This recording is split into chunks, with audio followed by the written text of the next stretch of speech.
വിവിധ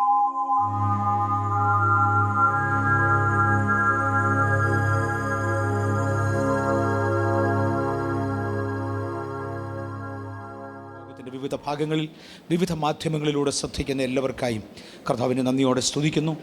വെബ്സൈറ്റിലൂടെ ശ്രദ്ധിക്കുന്ന പലരുണ്ട്, വ്യത്യസ്ത ചാനലുകളിൽ ശ്രദ്ധിക്കുന്നവരുണ്ട്. എല്ലാവരെയും കർത്താവ് ഒരുപോലെ അനുഗ്രഹിക്കട്ടെ. രഹബോത്ത് എന്നൊരു വിഷയമായിരുന്നു നമ്മൾ സംസാരിച്ച് തുടങ്ങിയത്. അതിനെ തുടർന്ന് ഒരുപാട് ആഴങ്ങളിലേക്ക് നമ്മൾ പോകുകയുണ്ടായി. ഇന്ന് വന്നിരിക്കുന്ന എല്ലാവർക്കും കർത്താവിൻ്റെ നാമത്തിലൊരു നന്ദി പറഞ്ഞുകൊണ്ട് ആരംഭിക്കട്ടെ. കഴിഞ്ഞ ദിവസങ്ങളിൽ എടുത്തതിൻ്റെ ഒരു കൊച്ചു റിവിഷനിലൂടെ അതിവേഗത്തിൽ പൊയ്ക്കോട്ടെ. അബ്രഹാം ഒരു ജാതിയായിരുന്ന അബ്രഹാമിനെ ദൈവം വിളിച്ചു. തൻ്റെ കാലഘട്ടം മുതൽ മോശയുടെ കാലഘട്ടം വരെ നീണ്ട നൂറ്റാണ്ടുകൾ കൊണ്ട് ദൈവം ആ തലമുറകളെ ക്രമീകരിച്ച് ശുദ്ധീകരിച്ച് പഴയ തത്വങ്ങളിൽ നിന്ന് അവരെ മാറ്റി ദൈവിക തത്വങ്ങളിലേക്ക് അവരെ കൊണ്ടുവന്നു. അതിന് നൂറ്റാണ്ടുകൾ വേണ്ടി വന്നു. ദൈവം ഓരോരുത്തരുടെ വഴികളിൽ ചെന്നവരെ തടഞ്ഞു. അവർ പോയ വഴികളിൽ നിന്ന് അവരെ തിരിച്ചുവിട്ടു, അവരെ ഉടച്ചു, അവരെ വാർത്തു, അവരെ ശാസിച്ചു, അവരെ ശിക്ഷിച്ചു. വ്യത്യസ്ത മാധ്യമങ്ങളിലൂടെ അവരെ വേർതിരിച്ചെടുത്ത് ഉടച്ച് വാർത്ത് ദൈവിക മൂശയിൽ ഉരുക്കി ഒഴിച്ച് അവരെ പുറത്തെടുത്തു. അങ്ങനെ ഹോരേബ് പർവ്വതം വരെ അവരെ നടത്തി. ഹോരേബ് പർവ്വതത്തിലെത്തുമ്പോൾ അവർക്ക് പഴയ കാഴ്ചപ്പാടില്ല, പഴയ ചിന്തയില്ല, പഴയ മതങ്ങളില്ല, പഴയ സംസ്കാരങ്ങളില്ല, എല്ലാം കളഞ്ഞു ഒരു ദൈവജനമായി മാറി. അവിടെ വെച്ച് ദൈവം അവർക്ക് തൻ്റെ കൽപ്പനകളും ഉപദേശങ്ങളും എഴുതി കൊടുത്തു. ഏദൻ മുതൽ പറഞ്ഞുകൊടുത്ത കൽപ്പനകൾ, മനസാക്ഷിയിലായിരുന്ന കൽപ്പനകൾ ഒരു പ്രമാണമാക്കി സീനായിയുടെ കുടിമുടിയിൽ ഇറങ്ങി മോശയുടെ കയ്യിൽ 10 കൽപ്പനകളായി അക്കമിട്ട് ദൈവം അത് എഴുതി കൊടുത്തു. എങ്ങനെയായിരുന്നു ദൈവം കൊടുത്തത്? എന്തിനാണ് ഞാൻ ഈ റിവിഷൻ എടുക്കുന്നത്? ഒരു പക്ഷേ കഴിഞ്ഞ ആഴ്ചകളിൽ ശ്രദ്ധിക്കാത്ത ആരെങ്കിലും ശ്രദ്ധിക്കുന്നെങ്കിൽ അവർക്ക് തിരുവചനം നന്നായി അറിയാമെങ്കിൽ അവർക്ക് ഓർമ്മ വരും. കേട്ടവർക്ക് നിശ്ചയമായി ഓർമ്മ വരും. അതിനു വേണ്ടിയാണ്. തിരുവചനവുമായി വലിയ പരിചയമില്ലാത്തവർ ആദ്യം എന്നെ കേൾക്കുകയാണെങ്കിൽ ക്ഷമിക്കണം. നിങ്ങളുടെ 5-6 മിനിറ്റ് പോയി. കാര്യം നിങ്ങൾക്ക് ഒന്നും കിട്ടാനില്ല. അത് പരിചയമുള്ളവർക്ക് വേഗത്തിലത് കിട്ടത്തുള്ളൂ. ഇവിടെ കഴിഞ്ഞ ആഴ്ചത്തെ ക്ലാസ് കേട്ടവർക്ക് നിശ്ചയമായും അറിയാം. പുറപ്പാട് പുസ്തകം 20-ാമത്തെ അധ്യായത്തിൽ നിന്ന് ഒരു 10 കൽപ്പനകൾ മാത്രം ദൈവം തൃക്കരത്താൽ എഴുതി കൊടുത്തു. ദൈവത്തിൻ്റെ വിരലുകളാൽ മോശയുടെ കൽപ്പലകകളിൽ എഴുതി കൊടുത്തു. തുടർന്ന് ഒരു 11ഓളം അധ്യായങ്ങൾ വിശദീകരിച്ചു. അത് എഴുതിയിട്ടില്ല, 2 കൽപ്പലകകളിലായി കൊള്ളുകയില്ല. പുറപ്പാട് പുസ്തകം 20 മുതൽ 31 വരെയുള്ള ദീർഘമായ 10-11 അധ്യായങ്ങൾ അത് എഴുതി കൊടുക്കാൻ ഒക്കത്തില്ല, എഴുതിയിട്ടില്ല. അത് പറഞ്ഞു കൊടുത്തു. ഒപ്പം വിശുദ്ധ ദൂതന്മാർ നിന്നുകൊണ്ട് സ്വർഗീയമായത് അവർക്ക് കാണിച്ചു കൊടുത്തു. സ്വർഗത്തിൻ്റെ ഒരു പ്രതിമയുമായിട്ടാണ് ദൈവം അങ്ങോട്ട് ഇറങ്ങി വരുന്നത്.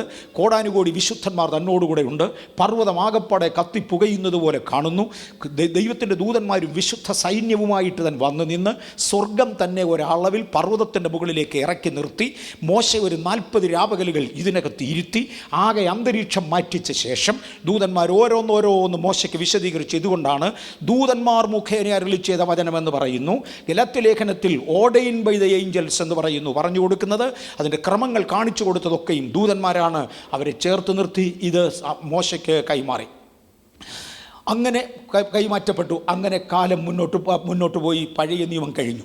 പഴയ നിയമത്തിൻ്റെ അന്ത്യത്തിൽ നമ്മുടെ കർത്താവായ യേശു കാൽവറിയിൽ യാഗമാകുകയും തൻ്റെ മരണത്താൽ സാത്താനെ ജയിക്കുകയും വാഴ്ചകളെയും അധികാരങ്ങളെയും ആയുധവർഗം വെപ്പിക്കുകയും ചെയ്തുകൊണ്ട് ഒന്നാമത്തെ ആദാം എവിടെ നിന്ന് നഷ്ടമായോ ആ സ്ഥാനം തിരിച്ചെടുക്കേണ്ടതിന് ഒടുക്കത്തെ ആദാം എന്നറിയപ്പെടുന്ന യേശു ഇറങ്ങി വരികയും ഒന്നാമത്തെ ആദാമിനോട് നീ സന്താനപുഷ്ടിയുള്ളവനായി പെരുകി ഭൂമിയെ അടക്കി വാഴണമെന്ന് പറഞ്ഞയിടത്ത് ഒടുക്കത്തെ ആദാമായ ക്രിസ്തു തൻ്റെ ശിഷ്യന്മാരെ തിരഞ്ഞെടുത്തുകൊണ്ട് അവരോട് പറഞ്ഞു, നിങ്ങൾ പ്രാർത്ഥിക്കുമ്പോൾ അങ്ങയുടെ രാജ്യം വരണമേ എന്ന് പ്രാർത്ഥിര്.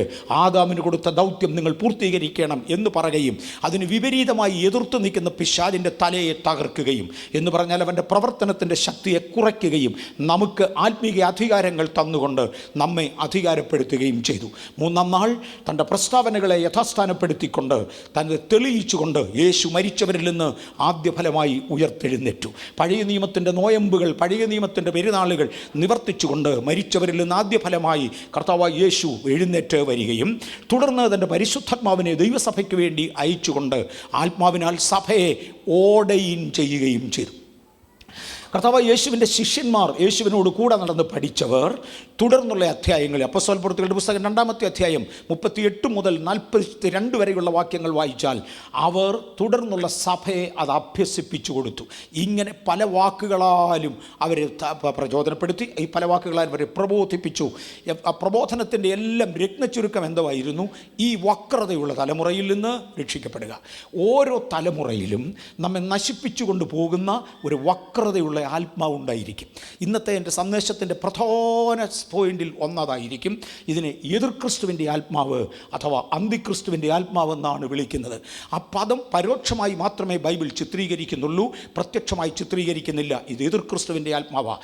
വ്യത്യസ്ത തലമുറകളെ അതാത് തലമുറകളിൽ കഴിയുന്നിടത്തോളം ദൈവത്തിങ്കിൽ നിന്ന് അകറ്റി പൈശാചികമാക്കി മാറ്റി എതിർക്രിസ്തുവിൻ്റെ വരവിൻ്റെ സമയത്ത് അവന് യാതൊരു എതിർപ്പുമില്ലാതെ വരേണ്ടതിന് അന്നു മുതൽ എതിർക്രിസ്തുവിൻ്റെ ആത്മാവ് വ്യാപരിച്ചു. അതിനെ തലമുറ എന്ന് മാത്രം അപ്പോസ്തല പ്രവൃത്തികളുടെ പുസ്തകത്തിൽ വിളിച്ചു. അവരുടെ പ്രബോധനത്തിൻ്റെ പ്രധാന ഭാഗം ഈ വക്രതയുള്ള തലമുറയിൽ നിന്ന് രക്ഷ പ്രാപിക്കുക. ഇന്നും ആത്മീയ സന്ദേശം പ്രസംഗിക്കുന്നവർ ഇത് തന്നെ ആവർത്തിച്ചു കൊണ്ടിരിക്കും. അക്കാര്യം മറക്കരുത്. ഈ വക്രതയുള്ള തലമുറയിൽ നിന്നും രക്ഷിക്കപ്പെടുക. തുടർന്ന് പരിശുദ്ധാത്മാവിൻ്റെ അഭിഷേകത്തിന് ശേഷം ഏറെക്കുറെ ഒരു നൂറ്റാണ്ടിന് ശേഷം വേദപുസ്തകം ഇന്നായിരിക്കുന്ന രൂപത്തിൽ പഴയതും പുതിയതുമായ നിയമങ്ങൾ ചേർത്ത് നമുക്ക് കർത്താവ് നൽകി. തുടർന്ന് ഈ പുതിയ നിയമത്തിൽ നമ്മെ അഭ്യസിപ്പിച്ചത്, 1, യേശുക്രിസ്തുവിങ്കിൽ നിന്ന് നേരിട്ട് പ്രാപിച്ച ശിഷ്യന്മാരായിരുന്നു. 2, യേശുവിങ്കിൽ നിന്ന് ഈ ഭൂമിയിൽ വെച്ച് നേരിട്ട് പ്രാപിക്കാൻ കഴിയാതെ തൻ്റെ സ്വന്തം ഭാഷയിൽ പറഞ്ഞാൽ അകാലപ്രജ പോലെ പിറന്നു വീണ വിശുദ്ധ പൗലോസ് തന്നെ ദമസ്കോസിൻ്റെ പടിവാതിൽക്കൽ വെച്ച് കർത്താവ് സന്ദർശിക്കുകയും അവിടെ നിന്ന് തന്നെ വേർതിരിക്കുകയും ചെയ്തു. ദമസ്കോസിൽ തന്നെ കൊല്ലുവാൻ വേണ്ടി യഹൂദന്മാർ വട്ടം കൂട്ടി. കാര്യം ഇപ്പോഴെങ്കിലും ദൈവത്തോടൊരുത്തൻ അടുത്തു വന്നാൽ അതിനു മുമ്പുള്ള നാമധേയ മതത്തിന് അവരെ ഇഷ്ടപ്പെടത്തില്ല.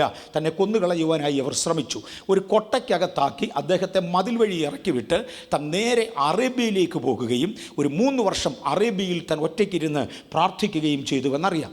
ആ കാലഘട്ടത്തിലാണെന്ന് ഞാൻ കരുതുന്നു താൻ 3-ാം സ്വർഗത്തോളം എടുക്കപ്പെട്ടു. 2 പൗലോസ് തന്നെക്കുറിച്ച് തന്നെ സ്വയം പറയുന്ന ചില പദമുണ്ട്. ഗലാത്യലേഖനം 1-ാം അധ്യായത്തിൻ്റെ 1-ാമത്തെ വാക്യത്തിൽ ഞാൻ കർത്താവായ യേശു ക്രിസ്തുവിനാലും പിതാവായ ദൈവത്താലും അപ്പോസ്തലനായി നിയമിക്കപ്പെട്ടു. വേറെ ഒരൊറ്റ അപ്പോസ്തലൻ അത് ക്ലെയിം ചെയ്ത് കേട്ടിട്ടില്ല. ക്രിസ്തു അവരെ അപ്പോസ്തലന്മാരാക്കി അയച്ചുവെന്ന് മാത്രമേ ഇതര അപ്പോസ്തലന്മാർ പറയുന്നുള്ളൂ. അവരെ പിതാവ് അംഗീകരിച്ചില്ലെന്നല്ല ഞാൻ പറഞ്ഞത്. പക്ഷെ സ്വന്തം വാഗൊണ്ടത് ക്ലെയിം ചെയ്ത ഒരൊറ്റ അപ്പോസ്തലനേ ഉള്ളൂ. യേശുവിനാലും പിതാവാം ദൈവത്താലും അപ്പോസ്തലനായി തീർന്നവൻ എന്ന് അദ്ദേഹം എടുത്തു പറഞ്ഞു. 2 കൊരിന്ത്യർ 12-ാം അധ്യായത്തിൻ്റെ 1 മുതലുള്ള വാക്യങ്ങളിൽ 3-ാം സ്വർഗത്തോളം താൻ പോയവനാണെന്നും സ്വർഗത്തിൽ ഇരുന്ന് അവിടുത്തെ ഭാഷകൾ കേട്ട് മനുഷ്യന് മനസ്സിലാകാത്ത കാര്യങ്ങൾ കണ്ട് ഗ്രഹിക്കുവാൻ പ്രയാസമുള്ളത് ദൈവത്താൽ ഗ്രഹിപ്പിക്കപ്പെട്ടവനായി മടങ്ങി വന്നവനാണ്. 1 കൊരിന്ത്യർ 11-ാമത്തെ അധ്യായത്തിൽ ഞാൻ അതിശ്രേഷ്ഠതയുള്ള അപ്പോസ്തലന്മാരിൽ ഒട്ടും കുറവുള്ളവനല്ല എന്ന് സ്വയം പറയുന്നത് കാണാം. അങ്ങനെ അതിശ്രേഷ്ഠതയുള്ള ഒരു അപ്പോസ്തലനെ ദൈവം കണ്ടെടുത്തു. അപ്പോൾ കൊരിന്ത്യർ ലേഖനം 11:23 താൻ പറയുന്നു, ഞാൻ കർത്താവിങ്കിൽ നിന്ന് പ്രാപിച്ച് ദൈവസഭയ്ക്ക് ഏൽപ്പിച്ചതാണ്. അപ്പോസ്തല പ്രവൃത്തികളുടെ പുസ്തകം 26:24 നോക്കിയാൽ അന്നത്തെ ലോകമടക്കി ഭരിക്കുന്ന പ്രധാന ചക്രവർത്തി തന്നെ പൗലോസിനോട് നീ വിദ്യ ബാഹുല്യത്താൽ ഭ്രാന്തനായി മാറി എന്നെനിക്ക് തോന്നുന്നുവെന്ന് പറയുന്ന അത്രയും വിദ്യാസമ്പന്നത, എടുത്തു പറയത്തക്ക വിദ്യാസമ്പന്നനായിരുന്നതാൻ. മറക്കരുത്, മോശ പഴയ നിയമത്തിൽ മിസ്രയീമിലെ സകല വിദ്യയിലും നിപുണനായിരുന്നു.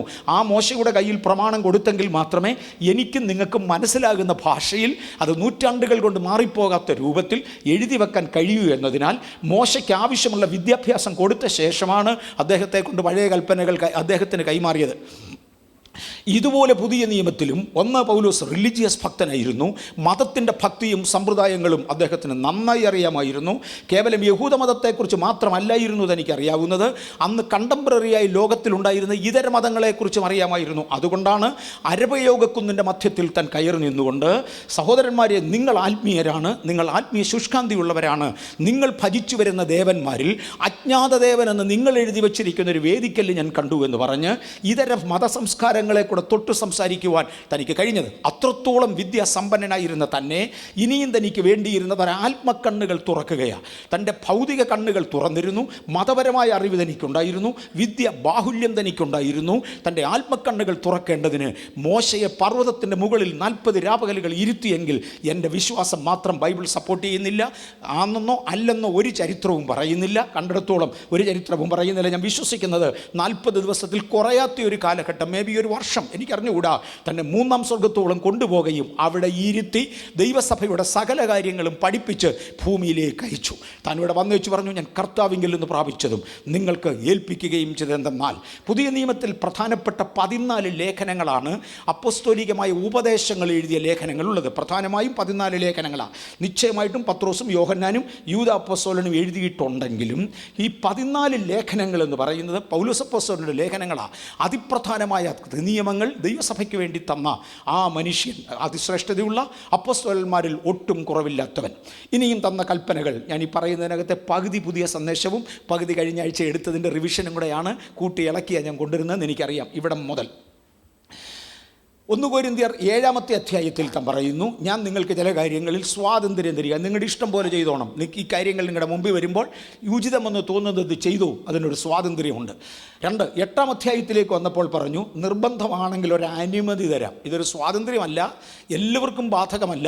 മനസാക്ഷിയിൽ അത്രയും ധൈര്യമുള്ളവൻ, വിശ്വാസത്തിൽ അത്രയും ഉറപ്പുള്ളവൻ, ഇന്നത് പിടിച്ചു നീക്കുവാൻ കഴിയുന്നവൻ, നിങ്ങൾക്ക് ഞാനൊരു സ്വാതന്ത്ര്യം തരാം. ആ സ്വാതന്ത്ര്യം നിങ്ങൾ ഉപയോഗിച്ചോണം. പക്ഷേ 1 കൊരിന്ത്യർ 12 മുതലുള്ള അധ്യായങ്ങളിലേക്ക് വരുമ്പോൾ, 12, 13, 14 അധ്യായങ്ങളിലേക്ക് വരുമ്പോൾ ചില നിയമങ്ങൾ തരികയാണ്. ദൂതന്മാരാൽ ഉറപ്പിച്ചു തന്നതായ ചില നിയമങ്ങൾ, confirmed and ordained by the angels. മോശയ്ക്ക് ദൂതന്മാർ കാണിച്ചു കൊടുത്തതുപോലെ എനിക്ക് ദൂതന്മാരാൽ വെളിപ്പെട്ടു വന്ന, അല്ലെങ്കിൽ അവർ വെളിപ്പെടുത്തി തന്ന, യേശു തന്നെ എന്നെ കാണിച്ചു തന്ന, സ്വർഗത്തിൽ പോയി കണ്ടേച്ചു വന്ന പല പ്രമാണങ്ങളാണ്. അതിനകത്തൊരു വ്യത്യാസം വരുത്താൻ ഒക്കത്തില്ല, വരവണ്ണത്തിന് പോലും വ്യത്യാസം വരുത്താൻ ഒക്കത്തില്ല. ആകയാൽ 1 തീമോത്തിയോസ് 3 വന്നപ്പോൾ പറഞ്ഞു, മോനെ തീമോത്തിയോസേ, ജീവനുള്ള ദൈവത്തിൻ്റെ സഭയാം ദേവാലയത്തിൽ നീ നടക്കേണ്ടത് എങ്ങനെയെന്ന് അറിയേണ്ടതിന് ഞാൻ ഇത് എഴുതുകയാണ്. കാര്യം ക്രമം തെറ്റിച്ച് ദേവാലയത്തിൽ നടന്നാൽ ചത്തു വീഴുകയോ നെറ്റുമേൽ കുഷ്ഠം പൊങ്ങി പോകുകയോ ഒക്കെ പതിവാ. മോനെ വരരുത്. ജീവനുള്ള ദൈവത്തിൻ്റെ സഭയാകുന്ന ദേവാലയത്തിലാണ് നീ നടക്കാൻ പോകുന്നത്. അതേ വർഗീസേ, MA വർഗീസേ, ഇതിനകത്തിരിക്കുന്ന ദൈവമക്കളെ, എന്നെ ശ്രദ്ധിച്ചുകൊണ്ട് ലോകത്തിൻ്റെ വിവിധ ഭാഗങ്ങളിൽ ഇരിക്കുന്നവരെ, നാം ഇരിക്കുന്നത് ജീവനുള്ള ദൈവത്തിൻ്റെ സഭയാകുന്ന ദേവാലയത്തിലാകയാൽ ദഹിപ്പിക്കുന്ന അഗ്നിയും അതേസ്നേഹം സ്നേഹിക്കുന്ന പിതാവുമാകയാൽ തൻ്റെ മുമ്പിൽ തൻ്റെ ബഹുമാനം കൊടുത്തുകൊണ്ട് യാത്ര ചെയ്യുവാൻ, നടക്കുവാൻ കർത്താവ് നമുക്ക് കൃപ ചെയ്യട്ടെ. ഒരു ക്ലാസിക്കൽ പെന്തക്കോസ്റ്റൽ ചർച്ചിൽ, അതായത് തിരുവചനത്തിനും പരിശുദ്ധാത്മാവിനും തുല്യ പ്രാധാന്യം കൊടുത്തുകൊണ്ട്, തിരുവചനത്തിനും പരിശുദ്ധാത്മാവിനും തുല്യ പ്രാധാന്യം കൊടുത്തുകൊണ്ട്, ഉപദേശ വിശുദ്ധിക്കും ജീവിത വിശുദ്ധിക്കും തുല്യ പ്രാധാന്യം കൊടുത്തുകൊണ്ട് മുന്നേറുന്ന ഒരു പെന്തക്കോസ്റ്റ് സഭയെ ക്ലാസിക്കൽ പെന്തക്കോസ്റ്റൽ ചർച്ച് എന്ന് വിളിക്കാം. അതായിരിക്കുവാൻ ഞാൻ ആഗ്രഹിക്കുന്നു. ഏത് ക്ലാസിക്കൽ പെന്തക്കോസ്റ്റൽ ചർച്ചിലും മറക്കരുതാത്ത ഒന്നുണ്ട്. പൗലോസ് അപ്പോസ്തലൻ തരുന്ന ചില നിയമങ്ങളിലൂടെ നമ്മൾ കയറാൻ പോകുകയാണ്. സ്വർഗത്തിൽ നിന്ന് പ്രാപിച്ച അതിശ്രേഷ്ഠതയുള്ള അപ്പോസ്തലൻ തെറ്റാതെ അനുസരിക്കേണ്ടതിന് നമുക്ക് ഏൽപ്പിച്ചു തന്ന ചില നിയമങ്ങളിലൂടെ പോകുക. ചിലത് മാത്രം, എല്ലാം പറയാൻ ഒരായുസ് മനുഷ്യായുസ് കൊണ്ടൊക്കത്തില്ല. എബ്രായ ലേഖനം 10-ാം അധ്യായത്തിൻ്റെ 24-ാമത്തെ വാക്യത്തിൽ, നിങ്ങളുടെ സഭായോഗങ്ങളെ ഉപേക്ഷയായി കരുതരുത്. ചിലർ ചെയ്യുന്നത് പോലെ ചിലരതിനെ ഉപേക്ഷയായി കരുതും. 2 മിനിറ്റ് വന്നാലും കുഴപ്പമില്ല, 1 മിനിറ്റ് വന്നാലും കുഴപ്പമില്ല, 1 മണിക്കൂറുണ്ടെങ്കിൽ ധാരാളം, ഇല്ലെങ്കിൽ ഞാൻ വേറൊരിടത്ത് പോകും. ഇതൊക്കെ വളരെ സത്യമാണ്. അങ്ങനെ ചെയ്യുന്ന ഒരുപാട് പേരുണ്ട്. ചിലർ ചെയ്യുന്നത് പോലെ നിങ്ങളുടെ സഭായോഗങ്ങളെ അലക്ഷ്യമായി കരുതരുത്, അതിനെ ഗൗരവമായി നിങ്ങൾ എടുത്തുകൊള്ളണം. ഞാനിങ്ങനെ ചേർത്ത് പറഞ്ഞു, നമുക്ക് സ്വന്തം സഭായോഗം ഇവിടെ ഉള്ളപ്പോൾ ആ സമയത്ത് വേറെ എങ്ങും പോകാനും മറ്റൊന്നും ചെയ്യാനും ദയവായി ദൈവമക്കൾ മെനക്കെടരുത്. That's wrong. ഒരു സഭായോഗം എന്നത് ദൈവത്തിങ്കിൽ നമുക്ക് ലഭിക്കേണ്ട, നാം പ്രാപിക്കേണ്ട ചിലത് പ്രാപിക്കേണ്ട സമയമാണ്. അതിന് അവസരമില്ലാത്ത ഒരിടത്ത് പോകുന്നവരാരെങ്കിലും ഉണ്ടെങ്കിൽ, നിങ്ങൾക്ക് അവിടെ നിന്നും കിട്ടാനില്ലെങ്കിൽ കിട്ടാനുള്ള എവിടെയെങ്കിലും പോകണം എന്ന് ഞാൻ കർത്താവിൽ ഓർപ്പിക്കട്ടെ. കാര്യം നാളടുത്ത് വരുന്നുവെന്ന് കാണും തോറും യേശുവിൻ്റെ മടങ്ങി വരവിന് വേണ്ടി ഒരുങ്ങേണ്ടതിന്, ആവശ്യമുള്ളത് പ്രാപിക്കേണ്ടതിന് നമുക്ക് താല്പര്യപ്പെടണം. റോമാലേഖനം 12:12 1-2 വാക്യങ്ങളിൽ, നിങ്ങൾ ബുദ്ധിയുള്ളവരെ ആരാധനയായി നിങ്ങളുടെ ശരീരങ്ങളെ ജീവനും വിശുദ്ധിയും ദൈവത്തിന് പ്രസാദവുമുള്ള യാഗമായി സമർപ്പിക്കാൻ ശ്രമിക്കാം. പ്രസാദമുള്ളത് എന്ന പദത്തിന് ഭയങ്കര അർത്ഥമുണ്ട്. ഞാൻ ഇഷ്ടപ്പെടുന്ന ചിലത് എൻ്റെ മുമ്പിൽ കിട്ടിയെങ്കിലേ എനിക്കതിൽ പ്രസാദമുള്ളൂ. ആരെങ്കിലും ഒരാൾ എനിക്ക് ചായ തന്നാൽ ഞാൻ നിശ്ചയമായും ചായ കുടിക്കും. പക്ഷേ എനിക്ക് ആവശ്യമുള്ള ടേസ്റ്റ്, അല്ലെങ്കിൽ ഞാൻ പ്രതീക്ഷിക്കുന്ന ഒരു രുചി അതിനുണ്ടെങ്കിൽ എനിക്കത് പ്രസാദമായിരിക്കും, അല്ലെങ്കിൽ നന്ദി പറഞ്ഞിരിക്കും. കാര്യം അവരുടെ താല്പര്യത്തിൽ നിന്ന് എനിക്ക് തന്നതായത് കൊണ്ട് നിശ്ചയമായി നന്ദി പറഞ്ഞിരിക്കും. പക്ഷേ എൻ്റെ പ്രസാദം എനിക്ക് ഇഷ്ടം പോലെ കിട്ടുക എന്നുള്ളതാണ്. ദൈവത്തിന് ഇഷ്ടമുള്ളതുപോലെ ദൈവത്തിനെ ആരാധിച്ചാൽ അത് പ്രസാദമായി മാറും. നമ്മുടെ ശരീരങ്ങളെ ജീവനും വിശുദ്ധിയുമുള്ള യാഗങ്ങളായി ദൈവത്തിന് പ്രസാദമായ യാഗമായി അർപ്പിക്കുക പ്രാപിക്കുക എന്ന് താൻ ഓർപ്പിക്കുന്നുണ്ട്. അപ്പോസ്തല പ്രവൃത്തി 2:40 ഈ തലമുറയിൽ നിന്നും രക്ഷിക്കപ്പെടുക എന്ന് പറയുമ്പോൾ ഈ തലമുറയുടെ സമ്പ്രദായങ്ങൾ ഞാൻ മുമ്പേ എടുത്ത് പറഞ്ഞതുപോലെ ഈ കാലഗതിക്കനുസരിച്ച് പോകുന്നതാകയാൽ അത് എതിർ ക്രിസ്തുവിൻ്റെ ആത്മാവിനാൽ നയിക്കപ്പെടുന്നതാകയാൽ അതിൽ എൻ്റെ ദൈവം പ്രസാദിക്കുന്നില്ല. ദൈവത്തിൻ്റെ ഏറ്റവും വലിയ പ്രത്യേകത തൻ തീഷ്ണതയുള്ളവനാണ്. എൻ്റെ നാമം വൃഥാവെടുക്കുവാൻ ഞാൻ അനുവദിക്കയില്ല. എൻ്റെ നാമത്തിന് പകരം വേറൊന്ന് വയ്ക്കുവാൻ ഞാൻ സമ്മതിക്കയില്ല.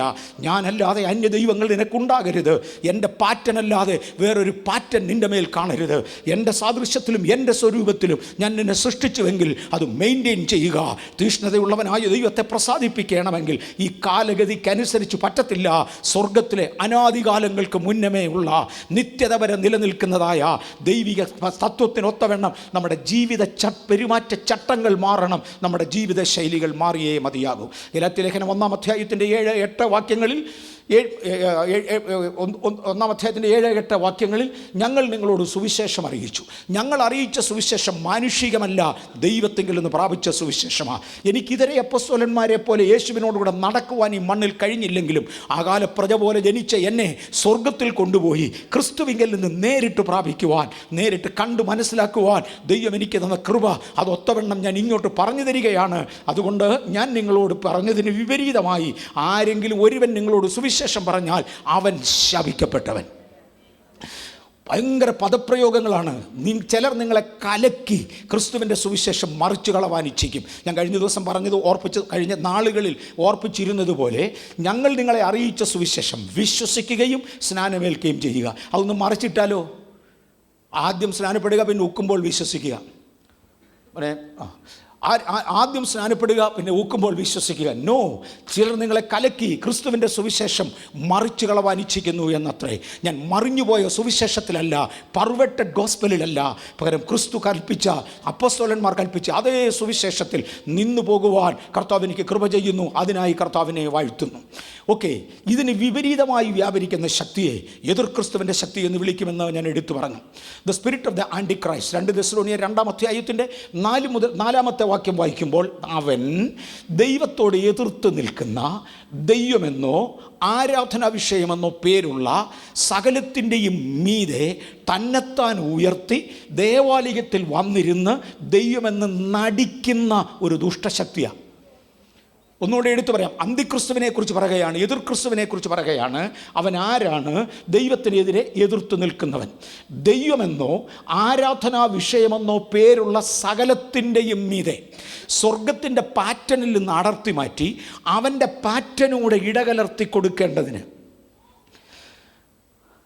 ഞാൻ സന്ദർഭോചിതമായി ഇന്നിവിടെ നിന്ന് ഒരു യാഥാർത്ഥ്യം പറയാം. എൻ്റെ മുമ്പിൽ നമ്മുടെ പ്രധാന അതിഥിയായി ഇന്ന് വന്നിട്ടുള്ള കർത്താവിൻ്റെ ദാസനുണ്ട്.